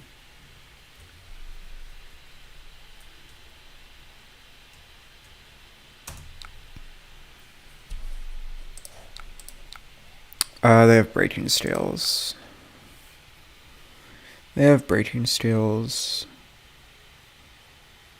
So we just soul shield this.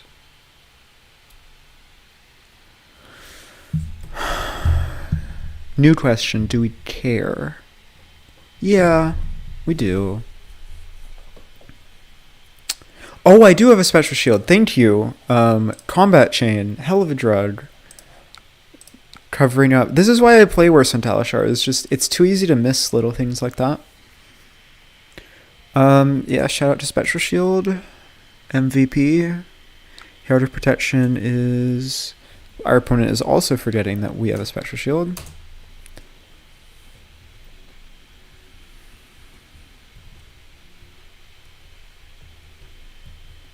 It's a legitimate excuse, Strat. I for sure know that I play much worse on talishar than I do in paper. Just because it's so easy to miss all the little things.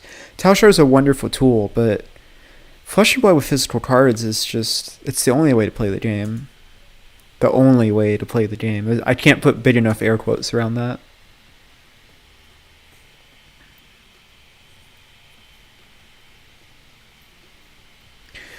So they're banishing Flusterfist. We're never in danger of dying this turn, so I think we've just got it locked because we can double erudition next turn. They've shown us 0 poppers so far. Play like hot Garbo on talishar and only regular Garbo in paper. My life as a pro player.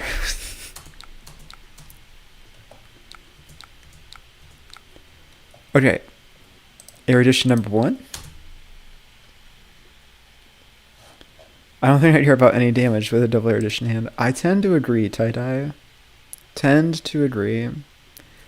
I think that will be game. Okay. Yeah, when Katsu doesn't see their poppers, that's about how I expect that matchup to go. Vestige of Sol did nothing that game. That's a shame.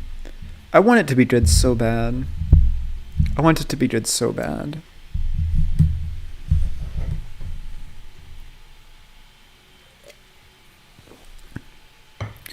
Did he ever play a Bonds? Seemed like a bad Katsu list. He played a blue Bonds that last turn cycle. It blocked with this one, I believe. Yeah, because then I Soul Bead and arcaned my own. Iron Rot Room. Sad. Hey, it's better than Rapture. Rapture can't Iron Rot. You have to pay a resource for it, which would have been... significant question mark. Seems like it's only good matchups where you're trying to set up enormous plays. I don't think that's necessarily it, so much so as just Rapture is a hell of a card. Let's just hop in the regular CCQ.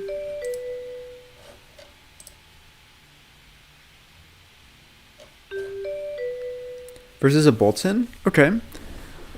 This is kind of interesting because this is a relatively tough matchup. What was second? And I believe I went to side in my reprimands.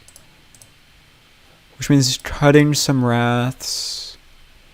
And to be honest, I'm gonna cut these tomes because these are also yellow no blocks, but I think they're much more impactful. And then we're really just going to lean on Herald of Triumph in this match. It's easily our best card versus Boltyn. Well, this is not ideal. This is one of our harder matchups. This is a very wacky list. Interesting.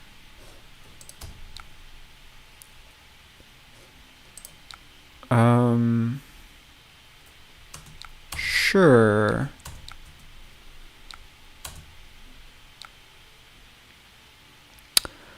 Not ideal. Not ideal. Nope.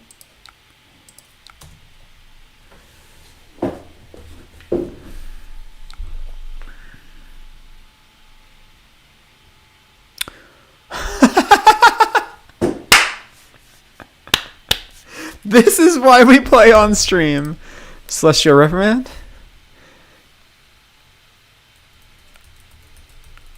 Player opponent is thinking, and Celestial Reprimand. Let's turn that bolting blade into not a popper. I wish I was doing it with a yellow reprimand. But that's pretty hilarious. This is what we're supposed to do with these cards, right? We reprimand twice so that we can cycle our cards that Herald of Erudition draws us.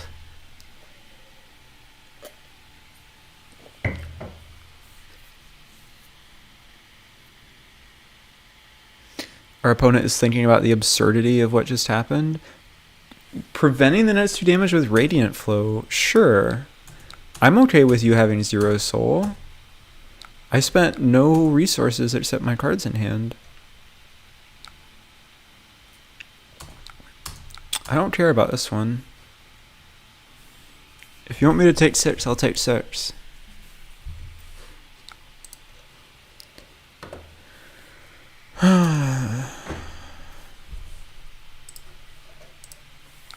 Or 9? No? Just passing in a turn? Sure. By all means. I have another reprimand to back this one up, so I can't be popped even by the 7 powers.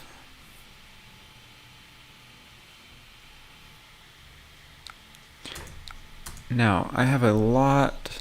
Soul Shield. How rude. How about 5 more? Popper?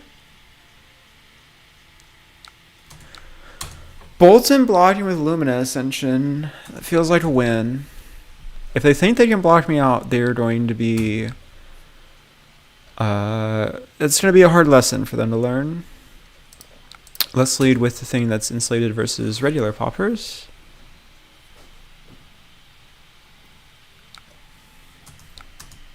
Soul Shield? Nope. Okay. This one we actually get off. And I think I just want to fetch Erudition here and then play out this protection.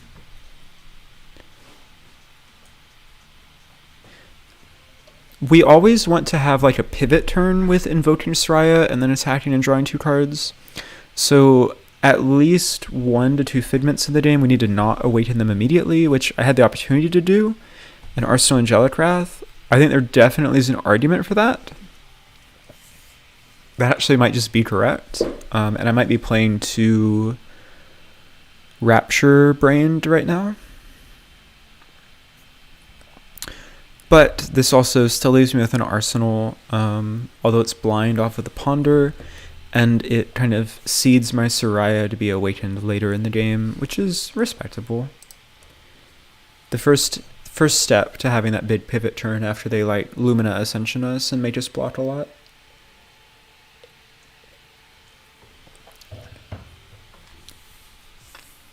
That is another consideration I had in making this list when I put the Invoked Soraya in the main board, was like, Boltyn's real this format. It's one of our only, if our only 3 block that doesn't buff Boltyn, which is significant.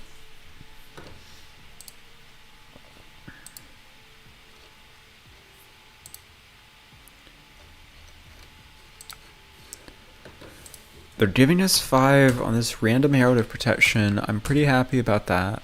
Good Ponder, very good Ponder, very good Ponder, very good hand in general. Okay, we're staring down a V turn. This is 5 here. Raiden will be for 5.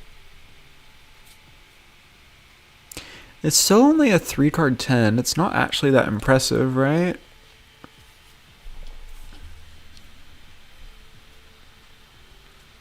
I guess if they have a follow-up attack.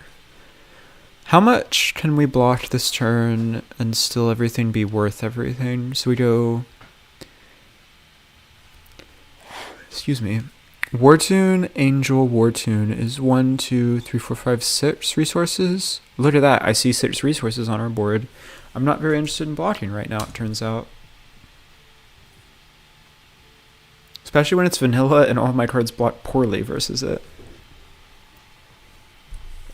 Kind of no incentive to put cards in front of this.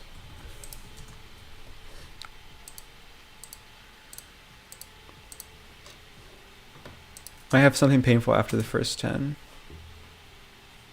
Boltyn is extremely hard. There's the thing that we're worried about.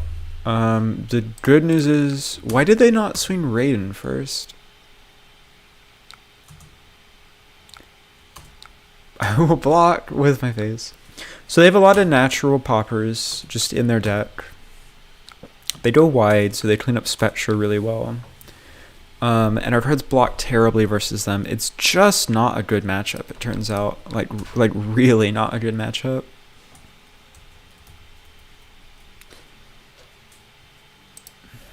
I mean, it ends up being free damage either way, tie-dye, right? Because I'm still not blocking the Raiden. I don't know.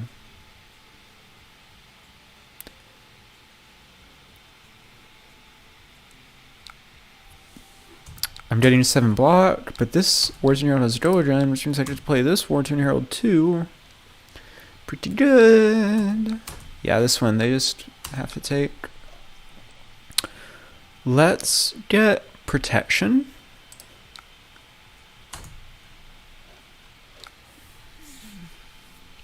This is just an illuminate. Casual 4-card, 3-card 14. Yeah, I mean, Boltyn has to have some good things going on. It's 1 card in Sol. What does our hand look like? Looks pretty good, right? We could Soraya if we wanted to, but is it accomplishing anything for us? We can go pitch Herald of... You know, we could... I'm just doing this so I don't time out, because we learned that the hard way earlier. Play this, pitch this, have 1 resource floating. If they pop, we play Passing Mirage. If they don't... If they block out, we play Angelic Wrath. If they don't, we get to swing like Aegis or something. They already have a Sol, so I'm not sure I'm denying them anything super relevant with this Illuminate hitting. Let's let this hit. I don't think we're ready for our Soraya blockout turn yet. At least not when our hand is this good. They're just giving us 4. Interesting. And here is where Angelic Wrath is a busted card. We're going to leave Ravages up. We're going to get Figment of War.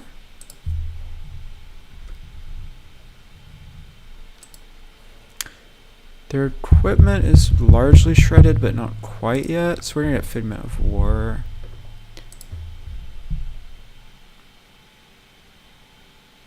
What's the reason for Vest? So Vest lets us play Tome of Divinity. And it also lets us make Genesis a kill on sight versus Guardians. It makes Arclight Sentinel easier to play with Genesis.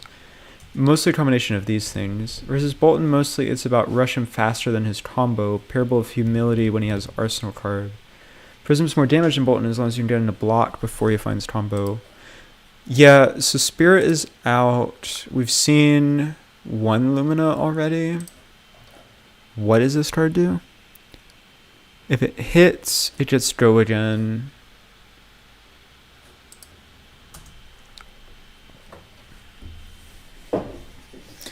It can't hit because Bologna.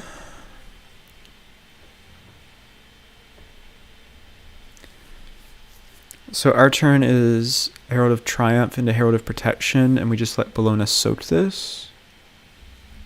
Sounds good to me.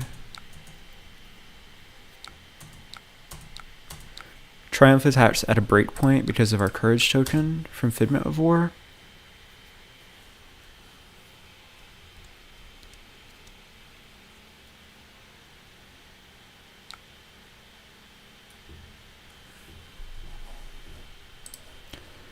He's got the pop through the Triumph. I think it's a reasonable time to crack our Halo.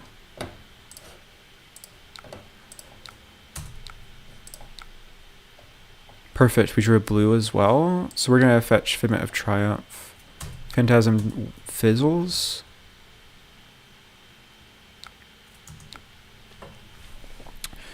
We will get... We have 2 floating. We can play this Ravages, or we can awaken and attack with an Angel. I think there's a pretty real argument to awakening and attacking with Victoria and banishing to the Soul Trader. Gives all of Boltyn's cards -1 next turn. Which means he struggles to kill Victoria. But he has a Quicken. Oh, he has a Quicken. That's an important part of the puzzle. So it's not Victoria time yet, so we will fetch Ravages, because our Halo is gone. Excuse me. And I think it's higher value to awaken and swing here. Let's leave Ravages up. Do Figment of Protection here. I won't banish. Still would love to get Soraya value at some point. But Victoria attack trigger is extremely real versus Boltyn, and I want to try to lean into that. There's going to be another pretty big combo turn here. Yeah. So I'm glad I didn't Victoria, because with the double charge, this V would have had Grogan anyways. I get full value out of Aegis here. I'm pretty happy to just ward 4 there. This is a Bolt of Courage for 6. Gross. But luckily I can do this. This will break my footsteps. Do I want to break my footsteps?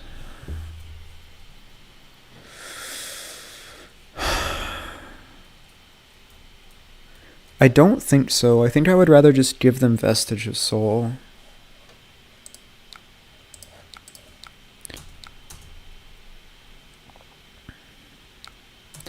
They're gonna go again and Raiden again. And then here, I can give Footsteps and awaken Soraya. Halo is pretty good. Oh, I did the dumb thing. Sorry, opponent. I meant to pitch this to Footsteps. Instead, I accidentally declared blocking with it.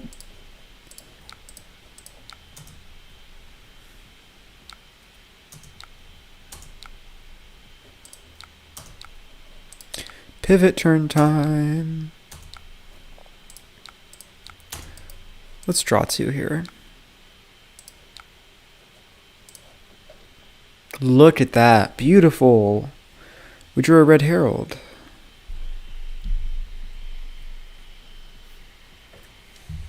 Exactly what we're looking for right now. Okay, so it's 2 Vs down. We're through 1 Lumina. I still have 2. Still have 2 Luminas, and they've got the necklace out. Not ideal for us.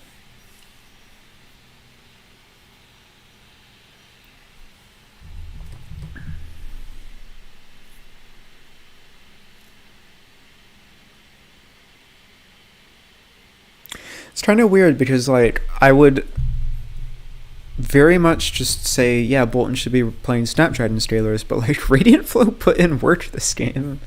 Turned off an Erudition on it, which is pretty significant.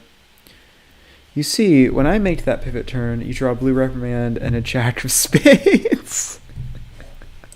Well, there's your issue, Scott. You're playing poker and Flesh and Blood at the same time. What you need to do is play Craps and Flesh and Blood at the same time. It's called the Brute class. I think it'll be right up your alley.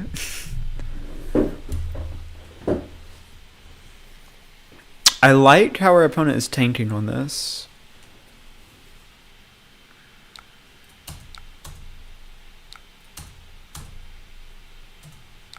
Now, can they kill Soraya? Because if they can't, things are going to get ugly. Well, this is not a very good hand for us, so...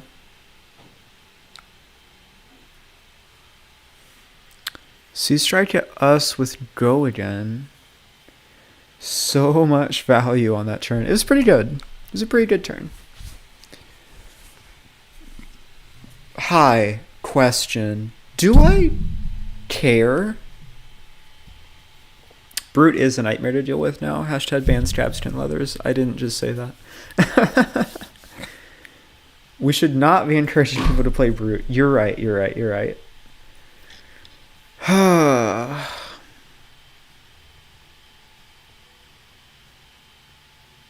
I think I was supposed to say no blocks.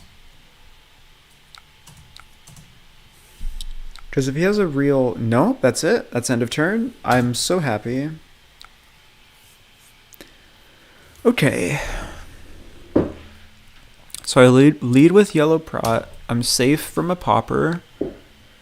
I just get to hit?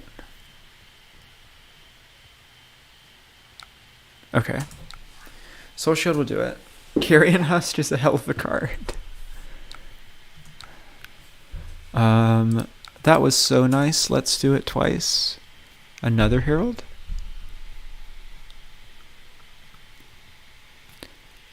Hi, question. Do I care? It needs to be an evergreen phase and put in merch.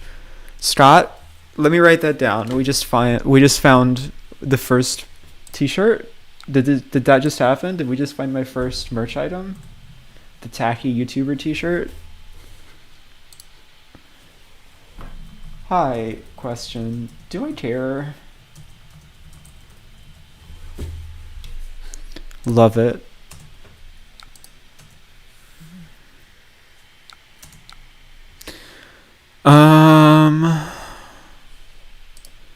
What am I rebirthing? Nothing of value? Herald of Erudition. They have... It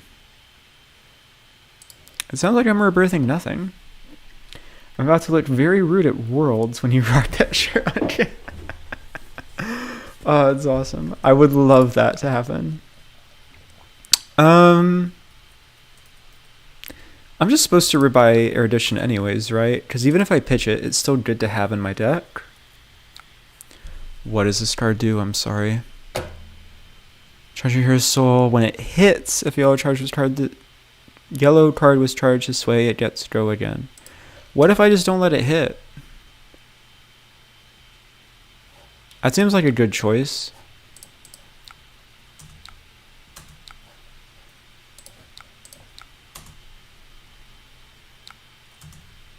Give it go again. Are they smart enough to not attack here? They are not. Sure, they have a courage. End of turn. Prism. Activate. Victoria. Victoria attack trigger. Yes, banish a card from Soul. Good luck having go again on anything next turn, Boltyn.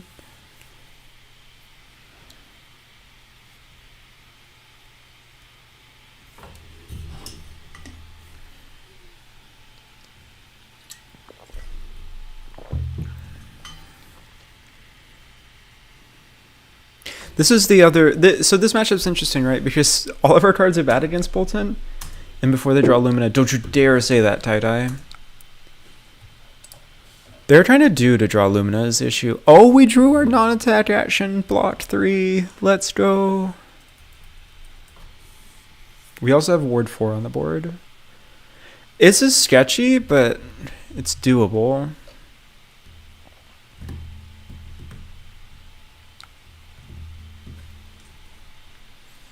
Okay, this is attacking for 1 damage. Huh.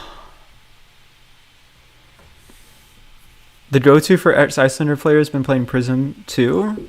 I'm glad that I'm in good company, BNet, because seeing you just absolutely destroy events back to back on Icelander, not back to back, just constantly, and then you show up in my chat, that makes me feel like I'm on the right track. So the worst this ever gets is red Courageous Steel Hand. They've blocked with 2. We've seen 2 of them. So they only have 1. So this is 4. Victoria still eats it. So they need to have that. And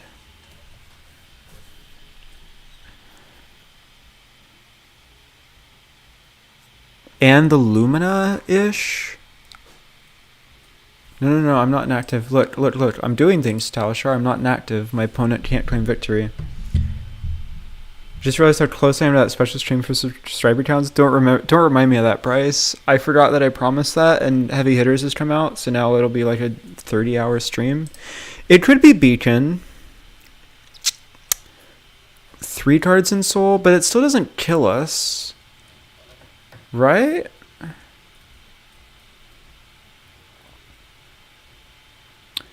Beacon puts it up to 4. Yeah, no, I think we're pretty safe to not block this one. It is Beacon. They're gonna do it at Lumina. Oh, they have a Lumina. Alright, we're dead.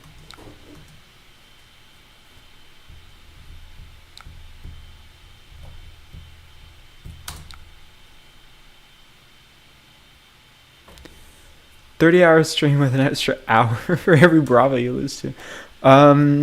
I will not be playing Monolag in that stream. I hate to break the news. Block 5 here.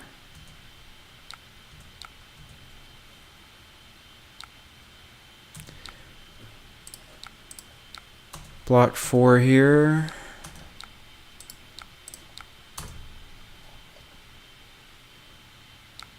Oh, they have something else? No. Good game, Boltyn. Is it because I don't want to die? It is, in fact, because guess what, Scott? I don't want to die streaming. Good game, Filthy. I feel dirty saying that name. I guess it works. You are correct, Scott. I don't want to die streaming. I feel like in the short term that would be very good for, like, you know, publicity and subscriber count, and then in the long term, not so good. Not a useful outcome for me. I've been going for 2 hours. 30 minutes of that was chatting and pack 1 pick ones. Let's do one more game. I really believed in this. I wanted it to be good so bad. I guess next stream will be Switchboard and optimizing Switchboard. It pains me to say that. You know what they say, you either die the hero or you live long enough to see yourself become the villain. When I started playing Flesh and Blood... Ooh, okay. Hello, Celtic Matt.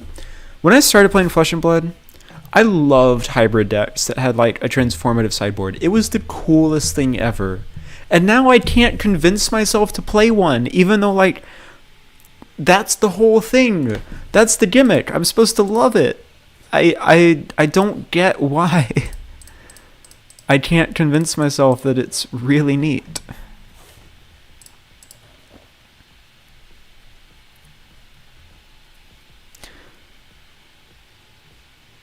Guess you can stay awake for one more? Good, Scott. Stay up late with us.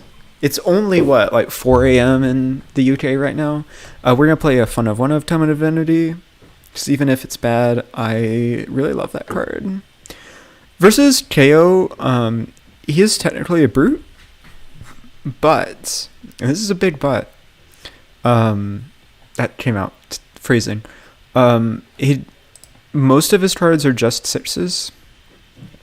It's hard to love them when you've been used to Frost Arts and Ice Eternal. You're not kidding, Jake. Most of his cards are pure 6s, Scabstons, and That makes Reprimand very good versus him. So this opening hand sucks. I'm just going to play this Figment and Arsenal this Herald. It's only 2 a.m. Already made a mistake. Might as well don't. Yeah, it's honestly not that bad, Scott. Kayo starts with an agility. That's fine. Respectable opening hand. Yeah. What a start to this game. It's okay. We have a handful of 3 blocks. Jake's doing the same, clearly fine. Yeah, with Jake I definitely feel in good company.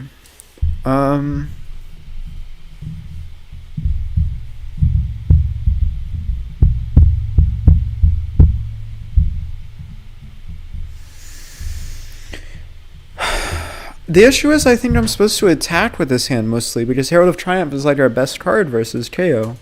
I'm going to no block here. There clearly is more follow-ups. Yellow Savage Feast is definitely a choice though. I'm surprised to see that in the list. I got problems. For some reason my brain does deck building time instead of sleeping time. Alright Jake, you don't have to at me like that. It's a very weird way to spell my name, but it is what it is.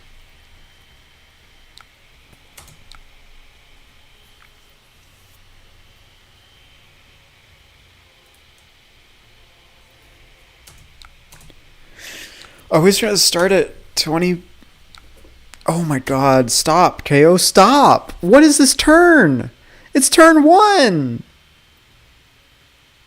It's turn 1! Chill out.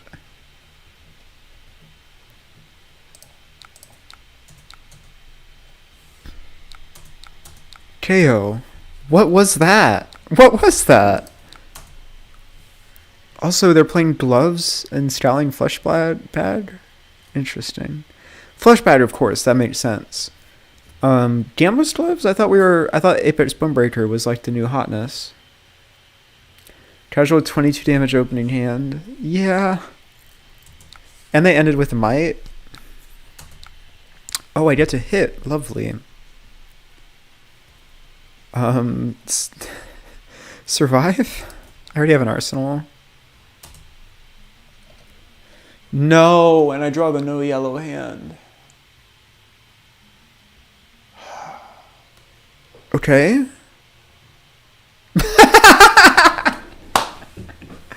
Hey Scott, I think you're gonna get to go to bed soon. Turns out when your opponent just has the Blood Rush Bellow back to back, it's pretty good. It's pretty good. I mostly get to block. I get to block 9, 10 with my Spectral Shield. Cracked Gloves, reroll a 1.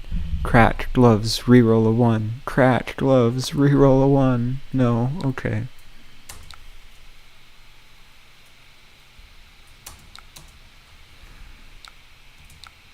Stealing our lunch money. It's not a bad way to put it.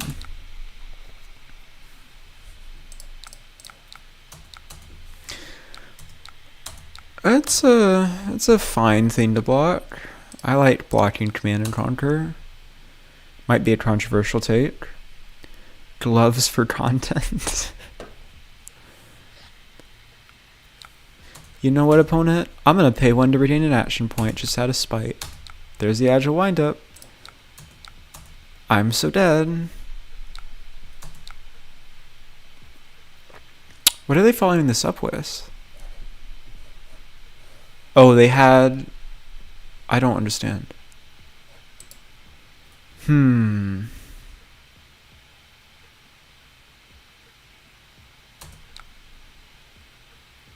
Well, this has go again, so I feel like I'm just dead to the follow-up thing anyways.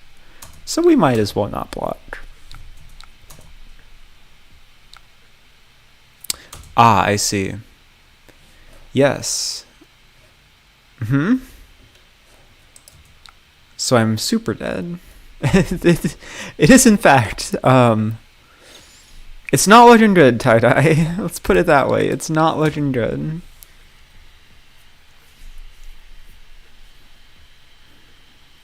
Cast Bones, by the way. Gorgeous card design, LSS. Super, super sick. Yeah, that's a pretty good Scowling Flesh bag. That's a pretty good Scowling Flesh bag.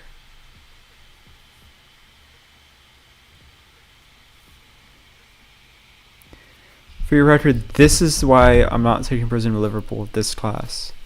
Yeah, Jake, that's perfectly fine. I don't blame you. Things in life that are eternal. Death, taxes, and Kayo beating the fun out of me. I mean, to say this has been a high roll is the least of an understatement, because it was turn 1, Blood Rush Bellow, discard Beast Within, and it was turn 2, Blood Rush Bellow, discard Skullcrack. And then it was a Cast Bones that hit.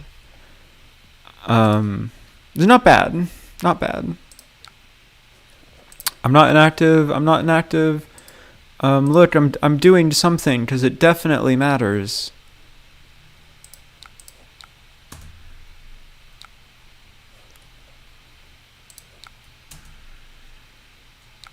This is actually the correct play, by the way, because it lets us still present 4 after this, even though our hero got blocked out. We have no soul now, so that's a problem. We're beyond dead, but maybe they mess up and they attack Aegis.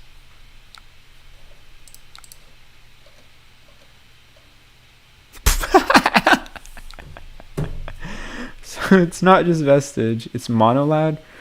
I am off the deep end, Z. That is correct. I am doing foolish things, and my hubris is being punished appropriately. 6, 7, 8, 9, 10, 11, 12, 13, 14. Hey, we can get a Quicken token. That's hilarious. 9 angels? Yeah, the angels are good. I promise. Invoke Soraya almost did something earlier tonight. I can't keep a straight face as I said that. We're so dead. We're so dead. 6, 7, 8, 9, 10, 11, 12, 13, 14. This is in fact how I need to do this. Yeah, this is definitely all gas, no brakes territory.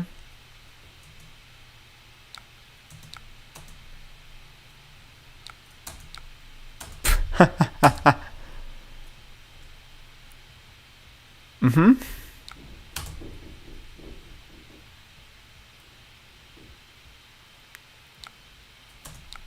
Uh-huh. Well, I'm not dead. I'm just mostly not alive. Is there any world where we win this game?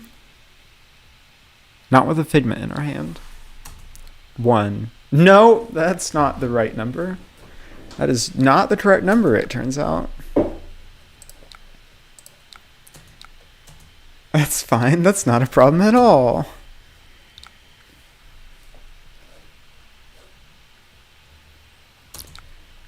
Good game, opponent. I don't even have words to say. Oh, I guess I could have survived that, huh? That's funny. Oh my god. What was that game? What was that game? Good game, Celtic Matt. So it was Agile Windup turn 0. Blood Rush Bellow discard Beast Within. Blood Rush Bellow discard Skullcrack. And then the third turn was just Barefanged with Go again into Cast Bones that made Agility. I don't think that's an average brute game, tie-dye. I think that was a little hot. Pretty absurd. Okay. Well, I had really high hopes. That's really unfortunate. Well, chat, You know what they say, back to reinventing the wheel to run over my elo, right? I guess I can give you a peek behind the curtain at what that list looks like right now.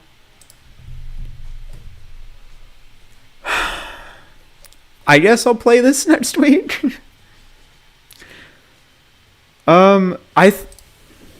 Okay, here's the thing, Cybermore. That's my best attempt at a solo Vestige list. Rapture, I might have to concede, is better. I didn't want to. I might have to. Tome of Divinity, that was really underwhelming. I resolved it once for full effects.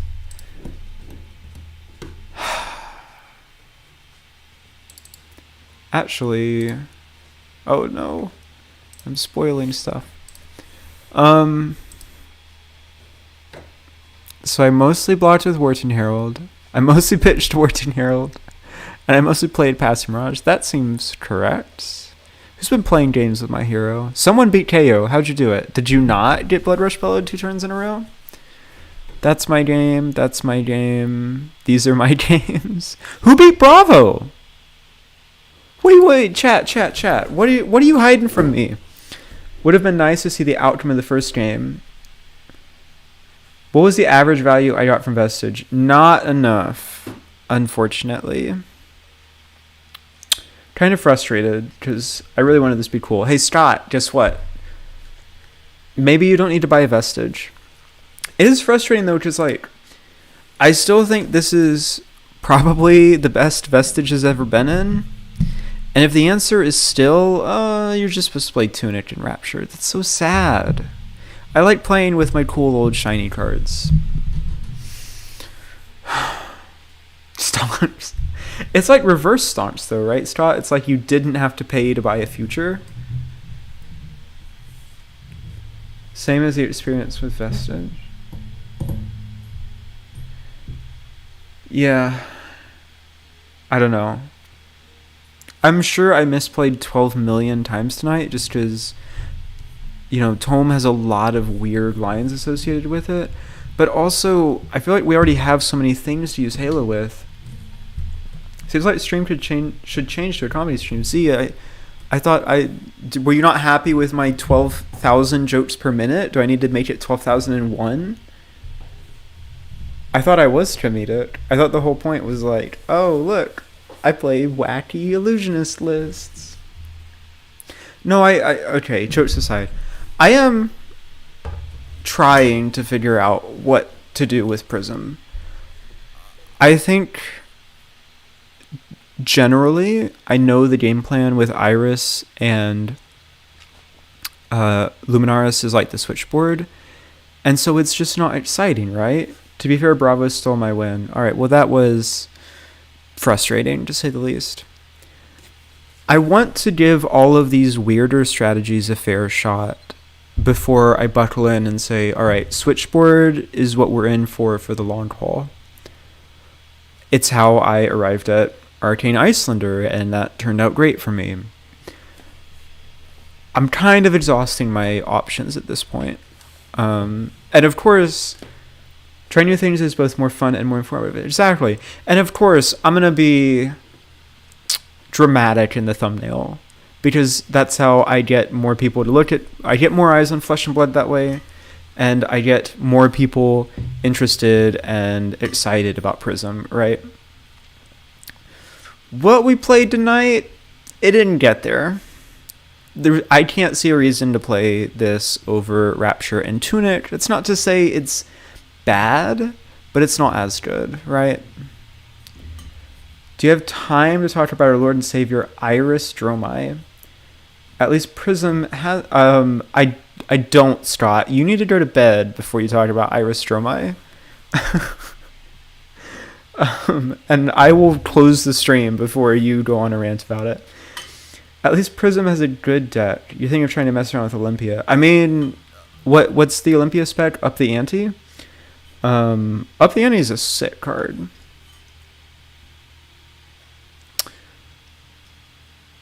That's about all the nice things I can say about Olympia. I'm sorry. I will say one thing about Olympia. Everyone's been like, oh, we don't have a gold payoff. We don't have a gold payoff. Gold is the payoff. If you have 3 gold and you have 2 blue cards, guess what? You have 3 cards. That's really good. Up the ante is awesome, but the rest of the deck is just bad Dory. Listen, I didn't say the rest of the deck was good. I said that Up the Ante was a sweet card. Helmet's also pretty sick. Deck is surprisingly close, needs 1 to 2 cards. Interesting. I'll be real, that's a hero that I saw play a game, and I was like, okay, I get it. I don't see the reason to play it over Kasai or Dory. Dory, I am scared of now with Commanding Performance. That is... what a card to put in front of a Dawnblade Swing. But I think that might conclude my thoughts on Vestige Prism. Unfortunate. I'll try to be back next week. We'll start refining Switch Prism, and we'll start getting ready for Pro Tour LA. Now, I can't guarantee you that I'll be playing my exact list for PTLA. I can't guarantee you I'll be playing Prism at Pro Tour Los Angeles. I would love to. I would say it's about a 70% chance I do. Put a fair bit of time in to Olympia, and 5 Intellect is a hell of a drug. You're not kidding, Stott. But if I'm not comfortable playing Prism, I'm not going to play Prism. That's just the honest truth. So we got a lot of work to do in the next 45 days before the Pro Tour. I would love to crack it with y'all. I might have to do a 30-hour Talishar stream in between now and then. We'll see what happens with regards to that.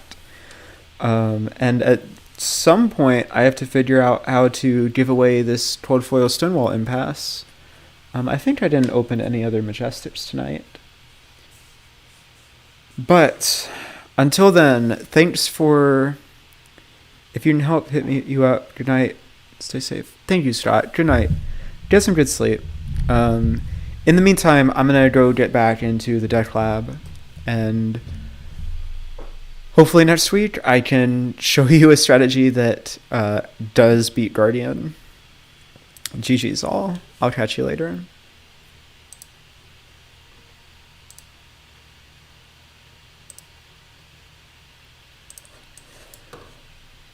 I would like to end the stream before I take off and transition to the final credits to remind everyone that I do have a modest Patreon that you can check out in the description below. It's $1 a month, and I have an ongoing... there's only one tier. It's $1 a month. It's just if you want to show your support for the channel and get small little perks like playing with the on-hit effect card sleeves that you saw me playing with tonight. I have an ongoing commitment to not paywall any of my content, so it is purely if you want to support the channel and support the content I make. At the end of every stream, I do like to shout out a couple of my patrons, so special thank yous to Rupa, Wet Fried Tofu, Ian Hallwatt, Arden Nelson, and Andre Joe Hughes, some of my newest members. Thank you to everyone that supports me. It really means a lot, and it helps keep me going and excited to make stuff like this, even when the deck lists don't turn out so well. I'll catch y'all later with more Switchboard Prism, and see you next time.